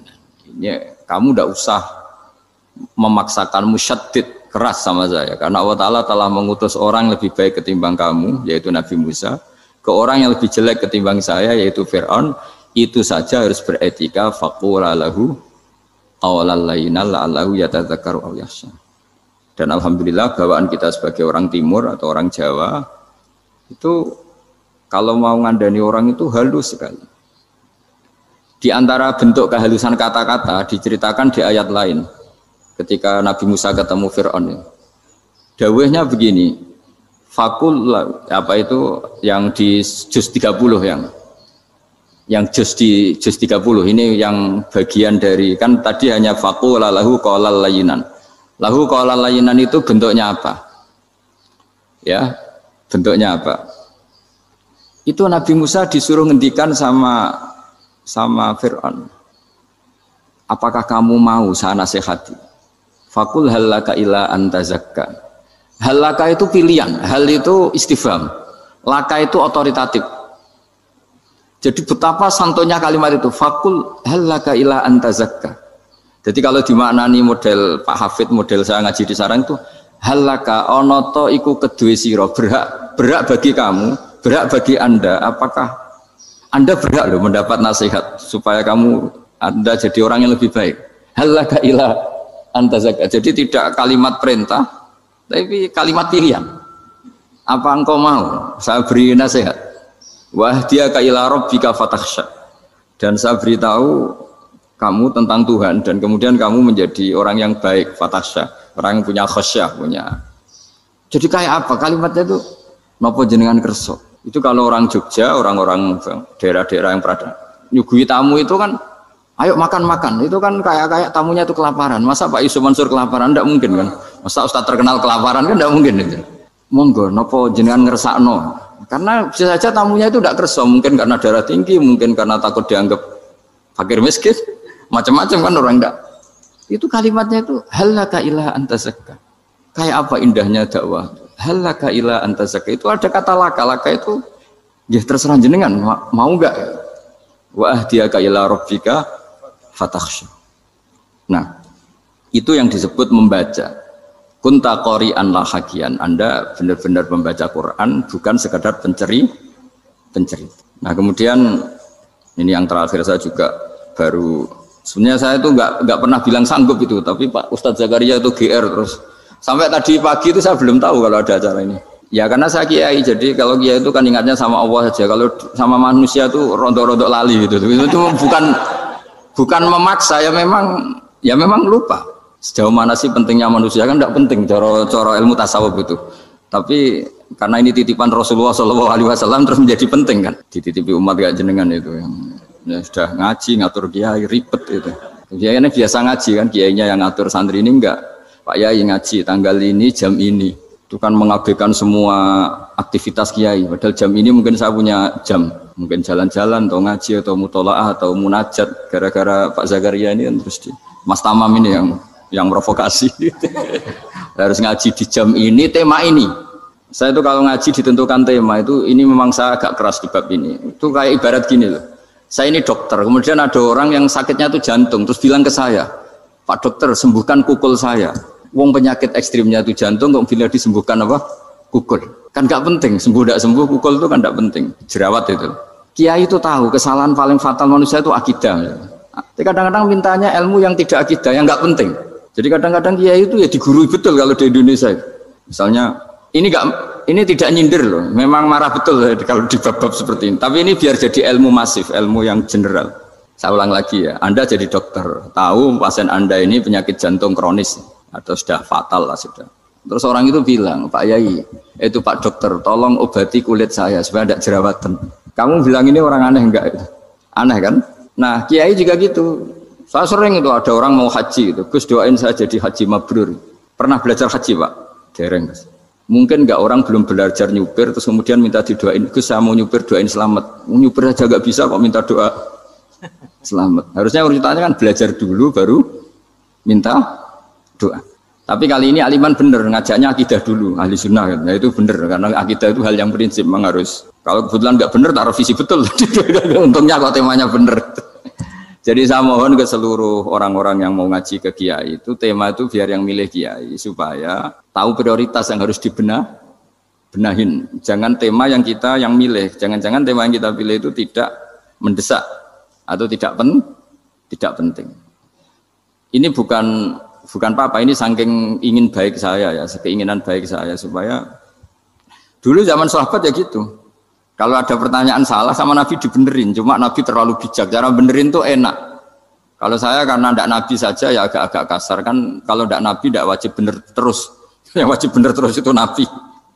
Saya beri contoh ya, Nabi itu ngendikan tentang kiamat, kiamat itu dahsyat, mengerikan gini-gini. Kalau pikirannya orang kampung itu begini, Nabi ini aneh. Cerita kiamat dahsyat tapi nggak ada tanggalnya, ada tahunnya. Harusnya ada dong biar kita bisa persiapan. Sehingga Nabi disomasi di tengah-tengah khutbah itu, ya Rasulullah mata sa'ah. Nah, karena ini orang Bedui, Nabi nggak dengerin, mas ulang lagi. Mata sa'ah ya Rasulullah. Ketika Nabi mengabaikan itu ada dua kelompok sahabat, yang satu bilang lam yasma, Nabi tidak dengar sehingga mengabaikan. Yang kedua bilang sami'a wa kariha, Nabi sebenarnya mendengar tapi tidak berkenan. Tapi diulang lagi ketiganya, ya Rasulullah mata sa'ah. Akhirnya Nabi jawab, mau tidak mau, karena kalau enggak ya namanya orang Bedui ngomong terus. Nabi balik tanya, ya karena cara berpikir dia kalau kiamat itu jelas kapannya kan bisa persiapan itu. Paling enggak pas mau kiamat, terus pas ngaji Quran, apa kan bisa persiapan itu. Akhirnya Nabi balik tanya, ma'atatalaha, kalau kamu berani tanya kiamat, lalu persiapan kamu apa? Ya terus orang itu bilang masyhur tuh, ma'atatulaha kabiro sholatin wala syamin wala kada wa kada walakinni uhibbuka. Saya sebenarnya tidak punya persiapan ya Rasulullah, cuma persiapan banyak puasa ya enggak, banyak sholat enggak, tapi saya mencintai engkau. Masyhur itu jadi hadis paling legenda, almar'u ma'aman ahabba, sebagian disebut anta ma'aman ahbabta. Ini kata semua sahabat yang di masjid. Si Bedui ini orang paling dibenci sahabat karena mengganggu Nabi saat khutbah, tapi akhirnya ini menjadi orang paling dicintai sahabat karena barokahnya itu hadis itu keluar secara terbuka, almar'u ma'aman ahabba. Sebagian riwayat yuhsyarul mar'u ma'aman ahabba. Nanti orang akan sowan sama Allah bersama orang yang mereka cintai. Itu sahabat-sahabat fama farihu ba'dal Islam farahahum bihadal hadis. Mereka tidak pernah senang setelah masuk Islam sesenang hadis ini. Karena kita tidak perlu soleh-soleh banget, cukup menyintai orang apa? Soleh gitu. Makanya saya sekali bilang itu ya, kadang-kadang saya jadi orang alim itu ya rugi. Ruginya tadi. Misalnya untuk menjadi orang alim kan harus hafal Quran, ngaji Bukhari, Muslim, Ikhya. Ternyata pengumuman kedua orang nggak bisa apa-apa. Gelombang kedua para pecinta, waduh itu kan repot ya. Jadi kita yang jadi orang alim susahnya bukan main, ternyata disaingi pengumuman kedua dan para pecintanya. Wah itu kan akhirnya ketemu orang-orang nggak jelas tadi. Nah itu ya termasuk farah dalam Islam, farhatul aibin. Jadi senang itu di Islam itu ibadah. Ya kul bi fadlillah wa bi rahmati fa bidzalika falyafrahu. Senang itu diperintahkan Allah. Saya itu sering di kamar, kadang itu nyun sewu kayak gatelan gitu, apa itu. Ya agak kukur-kukur terus merengut saja malu. Malu saya itu dilihat Allah kok kayak agak ridho itu malu. Ya kayak tadi lah, kamu dikasih rumah gratis, kemudian pas yang ngasih datang kamu kelihatan cemberut, itu yang ngasih kan mangkel. Jadi dikasih gratis masih cemberut. Sama hubungan kita dengan Allah itu semuanya dikasih gratis. Makanya tabassum, senyum itu ibadah. Kita yang nekuni ilmu hadis. Betapa hebatnya Nabi ngendikan, kalau kamu tidak bisa ibadah yang berat-berat, cukup ibadah senyum. Kadang ketika tol kau wajin, kamu cukup berwajah yang indah, yang menyenangkan, tabassum, senyum. Kalau kamu tidak bisa membalas jasanya orang yang ngasih, minimal kamu senyum, minimal kamu kelihatan seneng. Gitu. Makanya seneng itu sudah ibadah. Dan sekarang orang untuk seneng aja susah, karena bawaannya nuntut orang lain supaya kayak keinginan dia, bawaannya nuntut, ya ribet. Kalau gitu ya ribet. Makanya saya bilang al ilmu yurisul ahwal. Ilmu itu diperkuat. Nanti yurisul ahwal. Ilmu itu akan membentuk Anda.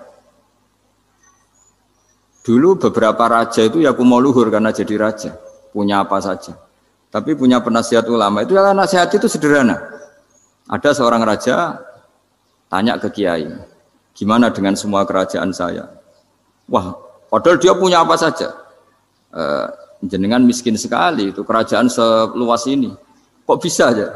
Terus ditanya sama si ulama tadi, andaikan Anda di padang pasir, kemudian kalau tidak minum segelas air itu mati, apakah Anda akan membeli segelas air ini dengan semua kerajaan Anda? Oh iya, pasti apapun saya lakukan untuk mendapat satu gelas air. Terus la tafrah bimulkin la yusawi syarbatamain. Kamu jangan bangga dengan kerajaan yang nilainya itu enggak sebanding dengan segelas apa? Air. Akhirnya raja itu mikir, saya tidak jadi raja bisa hidup. Tapi kalau nggak minum air, mati. Berarti penting satu gelas air. Akhirnya lama-kelamaan ini nganggap kerajaan itu biasa. Ternyata nggak sepenting segelas air. Ya seperti kita lah, misalnya orang nggak punya alpat itu tidak malu.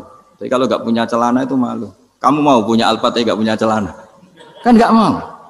Yaitu ilmu. Ilmu itu yurisul akhwal. Ilmu akan melahirkan satu perilaku. Jadi kalau ilmu Anda mantap, pasti syukurnya juga mantap. Gitu. Ya makanya saya termasuk kiai yang selalu mendorong pentingnya ilmu. Bahkan kata Sufyan Ats-Tsauri ngendikan saking pentingnya ilmu ada kata fa'lam annahu la ilaha illallah, dimulai kata fa'lam. Dan saking pentingnya ilmu itu setiap nabi itu status permanennya itu hanya satu, mengajar.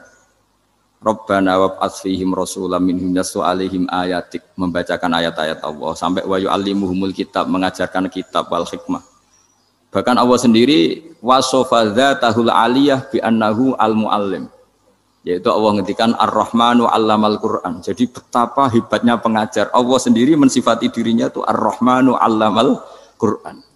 Allah itu Maha Rahman yang mengajarkan Quran. Di surat Iqra juga disebutkan Iqra wa rabbukal akram alladzi 'allama bil qalam. Jadi Allah mensifati dirinya sebagai pengajar. Kayak apa pentingnya mengajar? Karena al-ilmu yurisul ahwal. Ilmu ini melahirkan satu sikap. Pernah ada orang hartanya itu habis karena ngobati ibunya. Terus datang ke saya, dia sumpek karena hartanya habis ngobati ibunya. Terus dia bilang, Gus, saya ini sekarang sudah miskin karena ibu saya sakit dan harta saya habis untuk ngobati ibu saya. Terus tak guyoni sama saya. Kon kepen pinter apa kepen goblok? Kepen pinter Gus. Ingin pinter apa ingin goblok? Katanya ingin pinter. Kalau ingin pinter bahasanya jangan gitu. Harta kamu itu masih di akhirat karena habis untuk ngobati ibu. Bayangkan kalau habis untuk maksiat itu habis betul. Terus dia mulai syukur. Alhamdulillah Gus. Harta saya habis secara heroik karena untuk mengobati apa ibu. Sudah pinter dia. Akhirnya miskin sampai sekarang ya tetap pede saja karena masih punya tabungan di akhirat. Dan itu saya terinspirasi oleh ilmu juga. Jadi dulu Sayyidah Aisyah itu pernah nyimpan sepotong daging kambing. Disimpan untuk dimakan beliau. Karena beliau mau iftar ya, mau buka atau apa. Singkat cerita, karena bawaan keluarga Nabi itu sakhok, ada orang minta dikasihkan. Suatu saat akhirnya kan habis, terus Nabi tanya, yang daging tadi di mana? Habis. Terus Nabi cara menjelaskan tuh indah sekali. Harta kamu itu baju yang kamu pakai, nanti ya rusak. Yang kamu makan, nanti ya ke WC. Wa tasaddaqta fa abqaita. Memang di semua riwayat itu pakai dhamir mukhatab mudzakkar. Meskipun asal-usul riwayat itu untuk Sayyidah Aisyah, karena untuk umum. Yang kamu sedekahkan tuh yang masih. Kamu jangan bilang kamu sedekahkan tuh yang habis. Yang kamu sedekahkan tuh yang masih. Misalnya saya punya uang 1 miliar misalnya. Terus pernah tak sedekahkan ke fakir miskin atau ke kiai atau ke pondok 100 juta. Itu yang mesti masih karena kadang di luar kekuasaan kita. kadung lillahi ta'ala. Justru yang masih itu yang potensi nanti untuk hal-hal yang kurang positif. Semenjak itu orang sedekah itu begitu entengnya karena itu yang masih. Ya tapi tentu sarannya yang tepat ya. Saya sekarang sering kampanye sedekah tepat karena misalnya sering saya itu didatangi orang kaya. Gus saya ini punya uang banyak, ingin punya masjid biar dipakai orang Jumatan. Terus saya bilang kamu ingin jadi orang baik betul apa baik versi Anda? Baik betul Gus. Tak ajarin mau, gak tersinggung, mau Gus. Kalau Anda bikin masjid di kampung Anda, masjid terbaik di dunia sekalipun, yang bingung saya ahli fikih. Kok bisa? Kan terjadi 2 Jumatan, nanti sahnya yang mana? Kamu enak aja bikin masjid, kan? Kamu bikin masalah baru bagi kiai fikih di daerah kamu. Belum nanti orang terus migrasi ke masjid Anda karena lebih baik, koriknya lebih baik. Kamu membunuh masjid yang lebih tua, itu nggak sopan sekali, masjid itu sudah lebih tua kamu. Akhirnya mikir, nggak usah Gus kalau gitu, sedekah apa saja, yang penting perintah jenengan gimana. Ya sudah. Jadi sedekah itu juga harus dibina supaya kalau orang kan bisa saja kan uang 100 juta itu untuk fakir miskin manfaat, ternyata untuk masjid yang sifatnya aksesoris, untuk lampu yang kristal yang mahal-mahal bukan yang pokok. Itu pentingnya ngaji ya. Jadi lagi-lagi al ilmu yurisul ahwal. Ilmu itu melahirkan satu sikap. Jadi ketika ada masjid baru, kalau orang nggak bisa ngaji fikih, wow ada masjid baru, masjid banyak. Tapi kalau yang ngaji fikih ngerti ini malah ada masalah baru karena ada ta'adudul Jum'atan, gimana hukumnya 2 Jum'atan dalam kondisi yang tidak mendesak. Makanya sekarang saya baru kampanye itu. Dulu itu kalau ada masjid banyak itu kan faktornya beda ormas, beda pemahaman atau agak jauh. Masih hukum sosial. Atau bawaan kondisi. Misalnya di dekat UGM itu ada masjid kampung pertama. Bawaan masjid karena ada kantor besar atau bawaan ada pabrik besar atau ada sekolahan besar. Tapi sekarang itu ada pertanyaan baru, ada masjid baru karena ada orang kaya ingin bikin masjid, itu gimana itu hukum? Nah, tapi kalau orang nggak nekuni fikih itu ya langsung wah bagus untuk bangun masjid. Bagus piye gene sing kangelan memfikihkan tadi.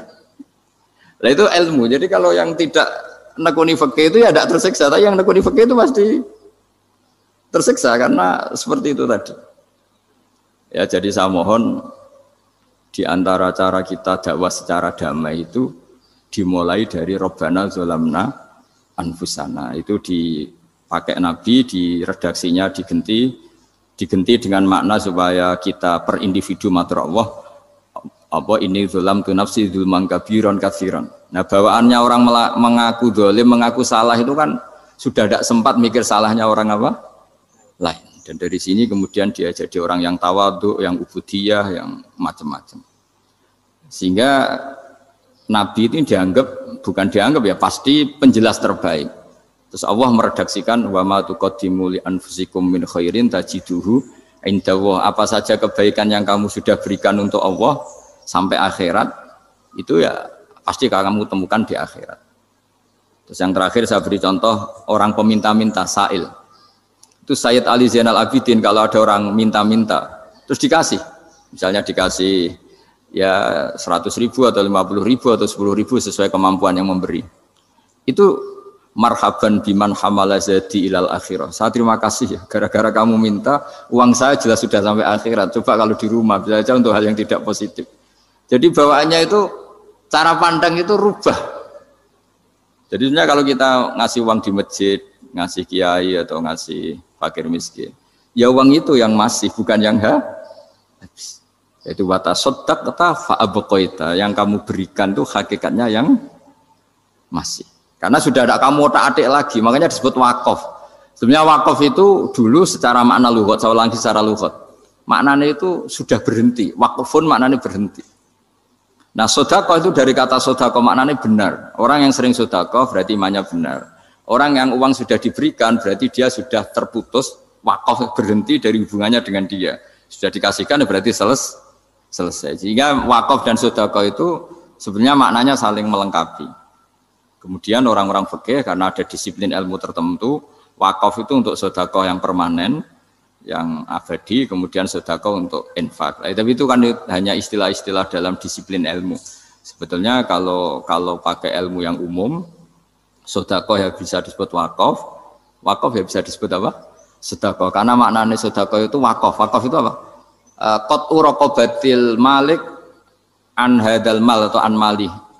Hubungan pemilik harta ini terputus dari harta itu. Jadi misalnya saya sudah wakaf tanah ini ke masjid, sudah diterima. Buat saya kepikiran gadekan atau menjual sudah tidak bisa, sudah berhenti di situ saja hubungan saya dengan kepemilikan harta itu.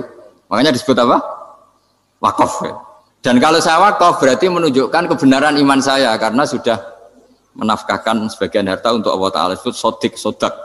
Makanya bahasa Arab itu gampang ya. Kalau sodalqof, sodaqoh. Orang kalau bayar mahar disebut sodak karena menunjukkan cintanya. Teman yang setia disebut sodik karena ya benar dalam berteman. Abu Bakar disebut as-siddiq karena sangat membenarkan kanjeng Nabi dan seterusnya dan seterusnya. Kalau kenyamanan ngaji dihitung ibadah karena membaca kitab gua, ya sudah karena membaca kitab gua, tidak usah bergantung yang mendengarkan banyak atau tidak banyak. Ya sudah. Kalau makan enak itu bergantung lidah normal, pencernaan normal, ya sudah bergantung itu saja. Kamu tidak usah bergantung sama menu yang kamu ingin. Tetapi jenenge lagi kepengen, Gus, nak kesampaian kan belum. Sekarang potensi tidak kesampaian itu ada. Kalau dari awal kamu membayangkan pasti ada kebodohan. Wong kadang ra ono kok bayangno mesti ono itu kebodohan. Lah mari kira nikmat ya bodohmu iku, paham ya? Paham ya? Jadi kayak bantah ngono mempertegas kebodohan. Soalnya lagi kepengen Gus arah kesampaian kan gak lega. Ciri utama orang pandai itu bisa menerima keadaan dan berpandangan luas. Kalau Anda cara berpikir begitu berarti Anda sempit dan kerdil. Lah sing mari kowe ruwet ya kerdilem bodohmu iku. Lha iku ora usah terusno, bodohmu ora usah apa. Jenenge wong lanang supine di bojo sing gak ora kopi sing sopan sing bukakno lawan. Lha iku wong lanang sing akan tingkah, akan selera. Lah nak nuruti selera ngono bojomu ya ora tau bayangno di bojo wae golek rezeki kok kedampalan tok Riau ke Malaysia. Di bojo bae direktur PLN ta opo. Kalau sama-sama selera mereka juga butuh apa? Selera. Kira-kira makhluk gaib kowe ono sing gelem, Pak. Wong golek rezeki wong bantu kok nganti tok napa Riau. Misale wong Rempang nganti tok Malaysia. Ya pira-pira cek wong cek wujud. Kadang boten sisi tinggal selingkuh, sing lanang selingkuh ora entuk duit untuk wong. Kasih duit untuk napa? Untuk wong. Sing lanang ning perantauan ya go wedoan, sing wedoan sesuai tinggal go napa? Apik apa selingkuh ya apik cara kula. Artine daripada salah sitok malah khianat. Nah ngono kan khianat bareng-bareng. Malah satu-satu jelas urusannya napa? Jelas. Jadi kok ketemunya yang rokok, bodoh-bodoh nopo. Itu cara kula malah jelas. Kula sering dilapori ngoten. Gus, kula njuk bojo jarene teng Malaysia mun rabi mati. Niku cara hukum sepundi Gus. Daripada ngoten kula nggih kudu rabi meneh. Tapi jare Islam kan nakalan. Sing lanang rabi ra usah iddah. Lah kula rabi kudu ngenteni dipegat. Niku terus cara jenenge sepundi wah mate nopo. Hukum Islam nek soal hukum sosial aja njero. Yang itu ditinggal ke Malaysia. Ada berita otentik mengenai Malaysia yang pergi ke Indonesia. Jadi nak selingkuh gampang tok beritanya, Bang. Nah, itu kan terus nikah di sana kan sah. Seorang suami nikah di sana apa? Sah. Paling jangan poligami ngoten mawon. Si istri ini kalau orang dipegat kan ke iso nikah. Padahal dia ora ati kepengen posisi dipegat. Nah, prosedur standar Jepang kan misalnya KUA kan misalnya disuruh apa atau apa. Macam-macam. Ini terus turun jenengan setuju. Kalau kandani, kalau kan kandani gaya ulama, gaya sosial, gaya ulama tak jawab. Gaya ulama sudah orang-orang tak jawab, dia tenang. Jenengan orang dipegat, orang iso rabi meneh. Nah, dipegat ngenteni ida lagi kira-kira. Tiang mboten purun megat kula. Mun jenengan tak takok, sampean kepengin pegatan, ora pegatan maksud e pengen opo? Nggih, kula nek dipegatan nasib kula jelas khusus rabi meneh. Nah sama itu nasib jelas tawarai, tapi kudu ada pulau lama, dan mana ada lama. Maksudnya nasib pun jelas, kau pengen orang, pengen urip sampai enak tentu mungkin. Jadi kurang sangat tadi payu rabi benar, kurang sangat tadi dipegat. Saiki juga sampai yakin rahmati Allah. Kue uji terlantar bojo itu jadi amalem jadi ganjaran. Kue menderita di dunia ini ya jadi amalem jadi ganjaran. Semulai saya ini mati ngoten niku nganti ngenteni keadaan kira apa? Tenang, kalau keganjaran, ya tenang. Mar, lah Lah kowe misale aku sebagai ulama nyarono kowe esuk ganjaran ngenteni haji sedekah malah ra iso. Monggo kire. Wis mulai saiki sampean wong apik, mergo didolimi sing lama. Kowe ora usah omah arep dipegang kok ora di wong liya. Ngono iku ya ora mesti ngono. Saiki sing rata-rata kowe lagi sitok. Yen arep-arep rabi wong liya kok ngono meneh wong loro. Iku yo mesti maslahat kanggo kowe. Sing mesti maslahat. Kowe sebagai mukminah iman bahwa itu kehendak Allah. Kalau kamu sabar pasti dapat. Bahwa Anda ingin menempuh hukum formal, misalnya lewat rapat, lewat macam-macam di monggo. Tapi dalam proses itu Anda tidak usah mengeluh. Itu soal kula mbek kakake kula kancane. Dene kakake mbek adike gitu, wah kula tentrem Gus. Lah mulane iki nak sowan aku, takok kowe yo ngandani model ulama apa model sosial. Nah model sosial lah yo melok-melok. Kaya kiai melarat dilapuri wong melarat terus ngeluh. Jadi padha ngeluh ya contohkan apa? Kiai kalau ada masalah, ada mantu minggat boten jelas. Jadi kayak ini enak. Ada bulung gemu boten. Kada butuh hilang. Di masalah mana diceritani apa? Salah itu anake, itu adi cocokan. Akhirnya apa? Piye kan? Nah, mari dadi ulama ke. Kula ora ngerti konstelasi tak takoki. Sampeyan nganggep kula sebagai tokoh sosial napa ulama? Sebagai ulama tak jawab ala ulama. Lah ana ala sosial jawaban kula luwih gampang, beruang itu masalah. Titik. Menteri Keuangan itu masalah nganti direwangi ora Amerika kok meneh. Dirimo kita malah buyute napa? Wong sing gagah-gagah presiden, wakil presidennya pusing ngadepi masalah, pemenang kita karuan tidak siapa? Paham ya? Nah itu juga rezeki. Makanya ketika hikam, andaikan manusia itu memahami al-manhu, artinya satu pencegahan rezeki, adal manhu ainal ato, maka tidak sampai ada yang dikarepno niku boten sampai yang karepe niku ainal ato, yaitu kahanane roh. Misalnya begini, saya mau ke Malioboro atau saya sekarang mau ke Jakarta. Karena ada hal tertentu, misalnya tidak jadi punya uang atau mobil saya rusak, kan tidak jadi ke Malioboro. Terus saya ngeluh, wah, ben Malioboro rasido mobilku rusak.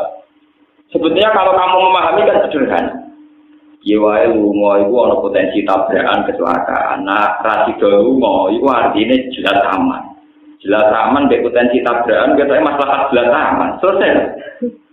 Bagaimanapun menjadi pergi itu ada potensi tabrakan. Dan tidak jadi pergi, artinya lebih Coba kalau kamu cara pandang begitu, alhamdulillah Gusti mobil kula rusak dari redo lunga berarti ora ana kemungkinan kecelakaan.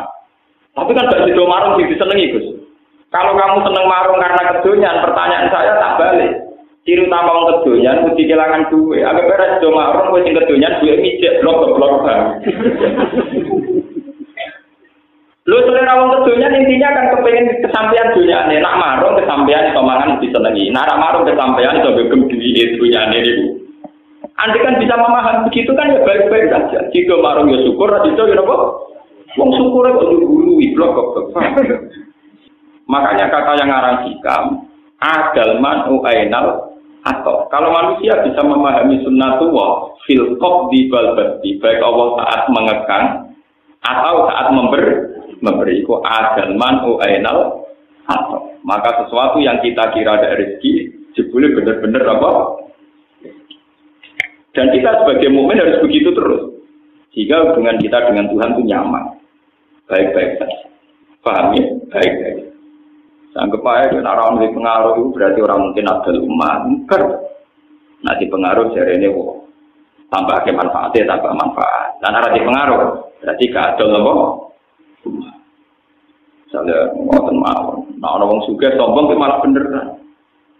Wong suka sombong biasa ngelajan aku kudu syukur. Gara-gara dia sombong kira anak utang deh. Nak rukun malah pangkat. Lalu sombong wong suka baru kan wong melarat. Mergo wong melarat iso menghujat dekne mergo sombong. Ada rukun kira iso hujat nang utang. Pak, ya anggap aja ngotot maksudnya. Artinya kayak orang melarat, orang suka sombong. Alhamdulillah kok sombong jadi aku ora kepikiran utang. Gampang kok. Jadi gak usah rumput, ngadepi urip betul sana apa? Kenal ya alhamdulillah, melarat kenal suka, orang kenal alhamdulillah, orang potensi nopo. Kan tak jadi wong ayu-ayu wajib sombong. Kalau potensi selingkuh. Justru ramah itu mari apa? Bojone Nabi ini diajari sombong. Jadi tak jadi wong wedok pakai sing sombong. Terutama sing ayu lho, sing elek amal-amal. Lho tenan iki wonten dalile. Wong wedok niku kesunatane ana sombong. Nggih, terutama sing ayu berbalik Pak. Jadi ngendikane pangeran ngitopi bojone Kanjeng Nabi. Fala tasdukna bil qaul. Ya nisa an-nabi lastunna ka ahadin minan nisa. Ini taqaitunna fala tasdukna bil qaul. Faya tama alladzi fi qalbihi napa? Mati. Iku bojone Kanjeng Nabi jelas-jelas salihah. Kados Aisyah, bojone Nabi sing ayu kira-kira ya Aisyah, Zainab, Sofia. Liyan niku saudara bunder tua teman-teman kowe bojone Nabi sallallahu nek dirasakno paling tau. Mulyane ora sing luwih tuwa timbang Nabi ana sing gendut terus macam-macam. Fala takdona bil qauli. Ini taqaitunna fala takdona bil qauli. Garwa-garwane Nabi itu dianjurkan kalau sedang ngomong sama ajnabiyah, ya sama ajnabi, lelaki lain disunatno aja ngendek. Tak doa dari kata tunduk, jangan sopan. Ojo suarane lirik, ojo suarane sopan. Yo nek iso miso barang gak apa-apa. Karena potensi zina akan kecil, potensi selingkuh juga akan kecil. Kalau perempuan yang cantik-cantik itu sombong, misalnya rono ben amit-amit. Wes mesti ra ngarep diselingkuhi, paham napa? Ketemu wong luwanang sing mripate jelalatan, amit-amit kok sampean ro sampean ngeluh sirahku. Jadi sebetulnya dalam dasar hukum Islam, perempuan terutama yang cantik itu diharamkan sopan sama seorang lelaki. Dan tadi zaman akhir PR wajib sopan, wajib menang. Apa mana yang ada multi level orang ini?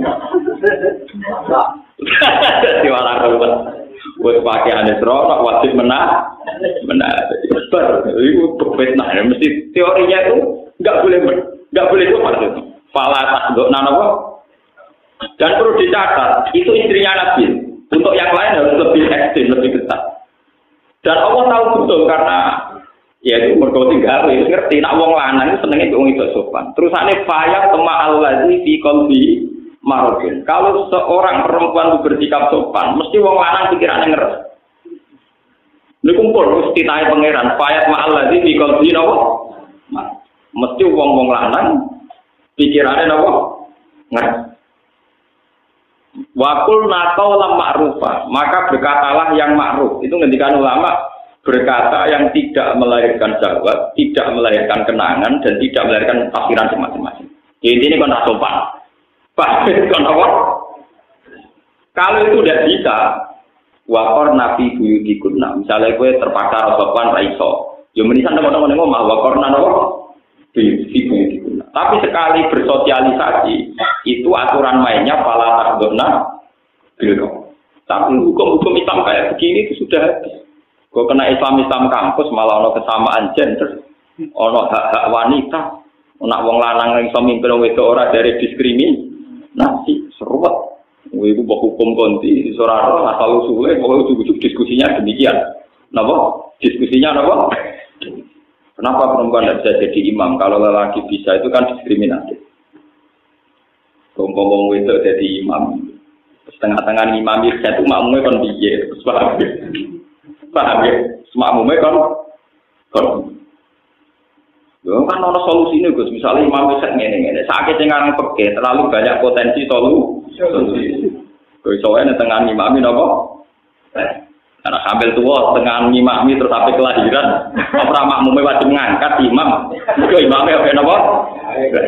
Orang-orang yang bicara kesamaan gender harus berpikir, mereka akan lebih kesulitan menghadapi hukum andikan perempuan sah jadi imam.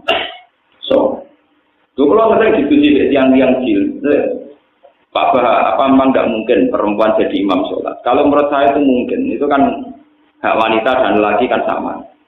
Ya silakan Anda bikin faktornya dulu yang spesifik tentang perempuan jadi imam sholat. Misalnya potensi head di tengah jalan, potensi ngelarani kelahiran di tengah jalan.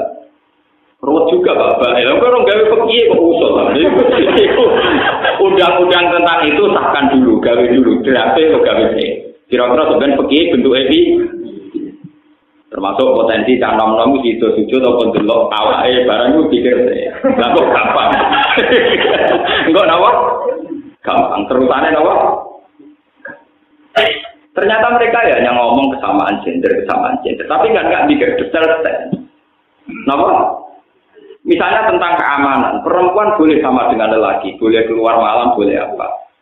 Tapi sesekti-sektinya perempuan, tetap potensinya itu diperkosa, tidak merkosa. Itu juga harus dipertimbangkan. Sak tokoh itu potensinya diperkosa, bukan merkosa. Kalau mereka menyamakan hak itu demi keamanan perempuan, dengan perempuan dibiarkan liar, tentu potensinya nopo diperkosa. Enggak mungkin perempuan potensi nopo. Kalau sudah berbalik-balik begini cara berpikir kan ruwet. Kita sebagai ulama ngerti kon nanggapi kon jawab. Mungkin sing gawe aneh-aneh dene kon kangelan nopo. Saya itu termasuk ulama yang paling tidak pernah jawab terhadap ide-ide begitu. Nah, kiai itu jawab. Mbok muribet, mbok kurafat, mbok kafir, mbok menapa boten jawab. Yang bikin ide-ide aneh kan mereka. Ya silakan mereka yang bikin solusinya. Ngapain mereka yang aneh-aneh kene sing kon mikir jawaban. Lah kok goblok bro ya tapi. Kulo ora goblok. Kulo ngalim mulai cilik diwarai wong alim anyar.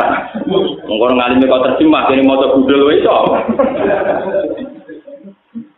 Paham ya? Jadi ini kita harus berpikir ya, tentang arsitek. Bukan masalah kisah, ini masalah fisik tadi ayam. Ini sih masalah ilmiah, masalah sains, masalah pengetahuan. Allah menciptakan langit dan bumi itu fisik tadi nopo ayam. Ya rasa apa makna nih? Jadi pakar-pakar rasa apa makna nih? Mereka kena makna ini 6 dino. 6 dino itu resikonya tinggi. Pemenang nak 6 dino dengan makna 1 hari 24 jam. Ketemu pakar-pakar, ketemu ilmuwan pusing. Ngono Big Bang, ngono jutaan tahun, kemudian kan ada discovery. Kuwabe umure jutaan tahun. Dari proses Big Bang kemudian mengkristal jadi bumi, terus sisa-sisanya jadi magma yang terus bumi. Kabeh umure jutaan tahun. Pusing sampai nak ngertekno sitati ayam 6. Nah, kemudian dengan makna 1 hari 24 jam. Tentu ilmuwan tidak akan terima konsep itu, tidak. Saya beberapa kali ditanya sama peneliti-peneliti, termasuk dari TV, kalau tanya, Pak, kenapa agama mengatakan bahwa langit dan bumi diciptakan 6 hari? Ya saya bilang, yang bilang 6 hari itu siapa? Setahu saya itu visitasi ayam. Tidak ada kata 6 hari di Al-Quran. Pak, yang ada visitasi apa? Ayam. Tidak ada kata 6 hari di Al-Quran. Loh ini pentingnya ngaji. Pentingnya ngaji di Al-Quran. Istilah yaum di Quran itu tidak menjamin 1 hari 24. Misalnya ada ayat wa inna yauman 'inda rabbika ka'alfi sanatin mimma tahun. Dan yaum dalam bahasa Tuhan bisa saja maknanya 1000 tahun. Wa inna yauman 'inda rabbika ka'alfi sanatin mimma tahun. Dan itu istilah orisinil Quran. Ternyata ada yaum yang 1 yaum dihitung benda. Itu kalau kamu maknani 1000 tahun dalam bahasa Arab, kalau idhofah itu tidak maknan bi ainihi. Ya tidak maknan bi ainihi. Berarti ka'alfi sanatin koyok ribuan tahun. Jadi malah tadi 1000 tahun. Koyok ribuan tahun. Itu artinya bisa berjuta-juta tahun. Jadi kalau ini discovery dinosaurus musnah 2 juta tahun yang lalu, pusing ngomong santri dulu apa? Wadah umurnya kan tua jutaan. Begitu juga ada istilah lagi. Ta'rujul malaikatu warruhu ilaihi fi yaumin kana miqdaruhu 50 alfan. Bahwa proses naiknya malaikat menuju alam langit itu di 1 hari, di hari. Hitungan hari itu sama dengan khamsina alfa sana, sama dengan 50.000. Kalau ada ayat khamsina alfa sana, artinya 50.000 tahun. Berarti ayat tadi yang ke alfi sanatin bukan 1000 tahun, tapi ribuan tahun. Dan ribuan itu ditafsirkan di ayat khamsina alfa sana. Berarti ribuan tahun dengan batasan itu 50.000. Artinya tidak ada jaminan yaum itu 24 jam. Karena makna ini jelas lemah secara teori. Bagaimana mungkin langit dan bumi diciptakan satu harinya 24 jam, zaman itu jam yorong ono. Lagi pula ukuran jam kan dari matahari terbit ke terbenam. Malah sering ngene urung digawe. Mulane nak mikir, ampun sampeyan ana ulama sing waras sing gelem mikir paham gitu. Maksudnya syaratane loro ulama ya waras ya gelem napa mikir. Lah nek gelem mikir, pokoke makna kula ngoten Gus, jare guru kula, gurune takoki ya makna kula pokoke ngoten anut guru. Gue gak belum mikir, tapi nak ditekir rapati juga ya orang mikir tambah ruwet. Makanya kalau kayak begitu itu udah usah. Mau ada kaji Nabi kalau sering mater tengah simriki, kaji Nabi dawo. Aku itu bangga jadi Nabi. Mergo sing roh dina Jumat iku wong Yahudi ku roh tapi kajak sedina, kliwatan. Wong Yahudi darani hari Setu napa hari Sabat niku hari Jumat. Diarani hari sucinya mereka. Jadi Yahudi kepinginnya ya tidak cuma. Tapi untuk dino nopo, luar dino. Jadi kata aku itu nabi sing bejo. Yaitu roh dino cuma. Terus sampai kan roh dino cuma saya kok bejo. Ambil berkemes tak nopo. Wah, orang itu teori ilmiahnya panjang. Jadi nak cara ilmu astronomi, ilmu falak. Falak yang detail adalah ngitung as-sawani wa tawalis wa rawabe. Kalau falak yang tidak detail itu hanya ngitung jam sama menit. Misalnya gerhana itu nanti jam 8 lebih 55 menit. Tapi kalau yang detail itu 55 menit, sekian detik, 0 sekian on, itu sekon, itu dihitung. Kalau yang nopo lah detail yang 0, sekian sekon itu kalau kali berjuta-juta tahun itu bisa sampai berapa? Hari sampai berapa? Contoh yang paling mutakhir teng Al-Qur'an. Ashabul Kahfi itu kalau menurut hitungan Samsiyah niku hanya wala bisu fi kahfihim salah samiatin sinina, hanya 300 tahun. Tapi hitungan Komariah wadadu bid'ah. Berarti versi Samsiyah itu pinten 300 tahun. Nah versi Komariah lebih 9. Itu permainan ilmu falak kelas tinggi. Ternyata setelah dihitung, karena rata-rata 1 tahun misalnya terpaut 12 hari sampai 13 hari. Itu kali 300 tahun itu ketemunya sekitar 9 tahun. Karena kalau dihitung tahun, misalnya kalau rutin ini kan gak roh falak. Ya ilmu liane lah gak roh, tapi bodoh aja. Jadi bodoh aja. Ya roh falak, ya roh peke, ya roh boai. Bagaimana cara diboleh duit malah roh. Nah tawakal udah pinter. Wong melarat itu caranya tawakal udah pinter. Nah tawakal ilmu paling murah meriah. Gak beruang bisa ngelakoni gampang. Kan sakit dihitung, meskipun kita ada ahli falak sakit dihitung. Bulan Samsiyah itu kan sering 28, tapi maksimal 31 ya kadang 31, tapi sering 28. Nah bulan Komariah cepat selesai, karena sering 29, gak mungkin 31 itu tidak mungkin, 29 artinya untuk menyelesaikan 1 tahun lebih cepat. Mungkin gampangannya, tanggalan umum 3 siji, tanggalan bulan 4,3, rawit kacek orang dino. Somaliku sering, ono tambahan apa? Apa mana nak Ramadan tuh sering milih apa? Somaliku. Paham? Kan bisa dibayangkan terpautnya tiap tahun. Tentu penyelesaian Samsiyah lebih lambat dibanding Komariah. Lah sebab itu terpautnya kalau per 300 tahun itu sampai 9. Sakit di logika. Lah sekarang kalau berjuta-juta tahun dari zaman penciptaan langit dan bumi. Kemudian Allah ngendikan, aku gawe langit bumi tak mulai dino Ahad. Tak akhiru saatin min yaumil Jumat. Ngendikane pangeran hadis qudsi niku, akhiru saatin min yaumil Jumat. Wa qalaqtu Adam fi akhiri saatin min yaumil Jumat. Mulane manusa digawe ra sempurna, mergo pangeran mesti kesusu. Mergo waktune mentre. Jadi kalau cerita Anggrek Darmo, napa? Sing cerita tentang Prambanan Proses itu terlalu jauh ngoten niku. Lane gawene rada awur-awuran kok ketu. Jare ne wong Yahudi pangeran gawe langit bumi detail kesal. Napa? Kesal pangeran istirahat dina napa? Sabtu. Lan wong Yahudi gawe dina Setu, dina prei istirahat. Mergo pangeran pasti kok capek Lho Yahudi ono bener ngeten. Yang dinyatakan resmi oleh Quran itu gawe langit bumi ra visitasi. Ayah berarti Ahad, Senin, Selasa, Rabu, Kamis, Jumat. Lalu kok ada hari 7 itu dikemanakan? Yang nomor? Yang 7. Paham ya? Nah cara kula itu bener Quran orang mungkin dina itu ora mungkin. Sing sitok itu bonus ora pas diitung. Ngeten kok jangan belum sampean ngerti ilmu falak ngeten. Masih bisa mikir. Kita ini kan hidup di Indonesia sama dengan di Mekah, sama-sama di geografis bumi yang diliwati Khatul Istiwa. Sehingga kita punya misalnya malam 12 jam, siang 12 jam. Sehingga kita secara normal tahu dino Jumat, ya tahu dino Sabtu. Coba Anda sekarang andikan hidup di kutub utara atau kutub selatan. Itu tahu-tahu misalnya satu hari kamu harus menghabiskan 14 jam. Siang toh, malamnya kadang 13 jam. Makanya definisi kalau satu hari 24 jam itu hanya bisa mudah dibuktikan di daerah yang dilewati Khatul Istiwa. Tanyakan orang-orang di Inggris di Barat, wah kadang potone suwi nganti 14 jam.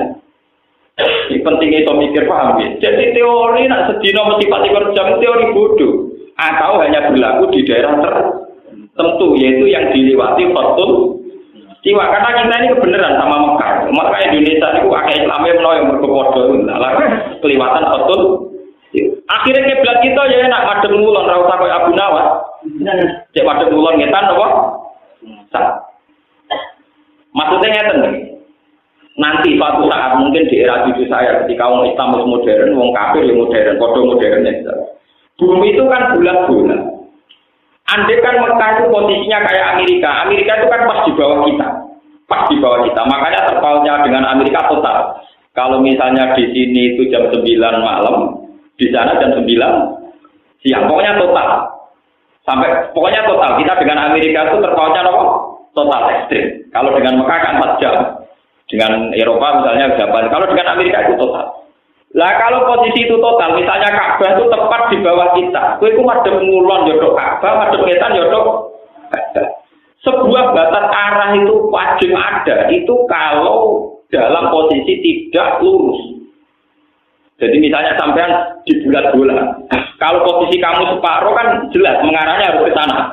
Tapi kalau pas tengah-tengah, misalnya pos tengah bawah sama pas tengah atas, kamu menuju lewat barat ya boleh, lewat timur ya apa? Boleh. Mulanya sekarang jadi pertanyaan oleh ulama Islam seluruh dunia di Cina itu di provinsi Qingqing nopo-nopo itu wonten masjid sing kiblate membelakangi Ka'bah.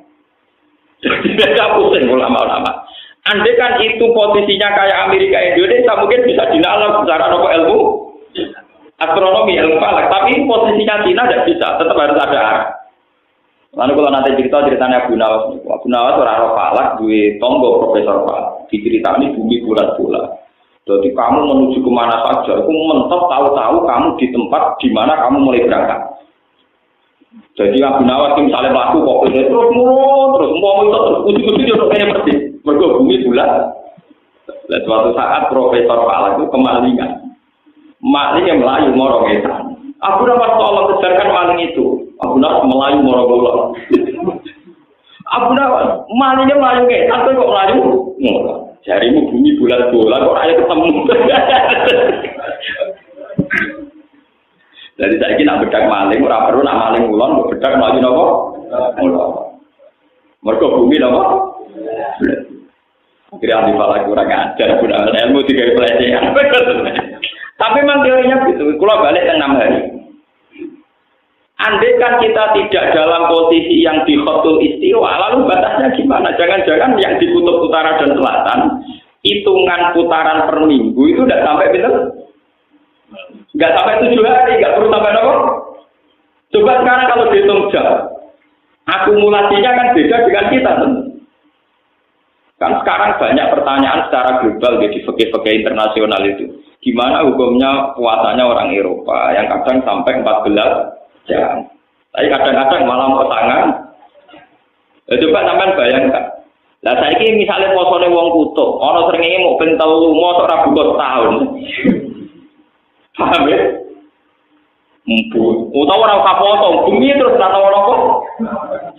Mulane peke-peke sing dimulai min tulu isamsi ila gurubi samsi. Saiki ning kutub ora tau ana tulu samsi. Bengi terus padahal foto ora wajib bengi misalnya. Agak wajib foto. Sekarang alhamdulillah kalau termasuk ulama yang ikut menjawab pertanyaan itu. Kalau sering tuker-tukeran jawaban itu gimana hukumnya puasanya daerah yang tidak ada tulu samsi. Itu cara menghitung gimana? Dimulai dari jam berapa? Lah ngoten teori 6 hari itu bisa saja yang teori sudah final. Lah ngono dino setu iku ora tiga dino, mulai dari kanjeng Nabi ya iku kok lho setu ora dino trik. Benakan dong. Sing dino gitu apa? Ya paham ya. Wong dino luwihan kok dinggo ngoten maksudnya. Kok dianggap napa? Dino. Paham ya? Lah sampean pas kanjeng Nabi ngendikan ngono ya ora paham ngenteni diterangno, nyen repot wong awam ngenteni diterangno. Saking kanjeng Nabi itu, Nabi ini bangga, umatnya tidak bangga, apa? Repot, kenapa? Padahal kanjeng Nabi senang banget, aku Nabi senang tenang. Mereka diparingi pangeran untuk dino. Wa adol tak nasoro, nasroni kesasar. Dinane keluar, wong Yahudi kesasar, dinane apa? Keluar. Itu menurut logika paling mungkin, apalagi kalau kamu ngitung detail. Ngitung tadi kayak sawani, sawales, nganti ngitung macam ini. Logikanya memang begitu. Lah sementara ada arah yang mudah dikenali karena kita kebetulan dengan Mekah sama-sama dilewati Khatul Istiwa. Sehingga fikih yang dikarang di Mekah sama persis dengan fikih yang ada di kita. Misalnya ulama Mekah ngarang foto itu gimana? Mulai misalnya Minal Fadri Sodek sampai Gurubus Samsi. Ya kita enak Gurubus Samsi buka. Wong Mekah untuk bukanya Gurubus. Tapi bagaimana satu daerah di mana Gurubus Samsi itu sangat lambat. Ya, sampai sebayang misalnya sampai di kutub utara atau selatan. Pas di kutub selatan posisi matahari lagi di daerah kawasan utara. Itu apa di kutub utara matahari lagi di posisi kawasan selatan. Iso bebayang Gue seringnya bangel. Paham ya? Wong kados teng Indonesia mawon tiyang awam petani niteni, kadang panas ter, gotenge pas go dhuwur, kadang rontok melingkar nganan, kadang rontok melingkar kiri. Wong pengira normal dalam sejarah dunia mau ping 3, termasuk karena hormati ashabul kahfi. Kabupaten mana sih teman-teman? Paham ya? Kalau begitu sekarang pertanyaannya, kalau satu hari sama dengan 24 jam, lalu hari mana dalam konteks kutub utara, kutub selatan? Karena tidak bisa pakai kriteria tarikh konvensional, yaitu mintul isamsi, ila gurubis samsi. Karena di kutub utara selatan kadang tidak ada matahari sampai sekian bulan. Ya kalau matahari ada kutub, itu leleh kabeh. Baru kayak no es itu baru kayak rajin liwati nopo matahari.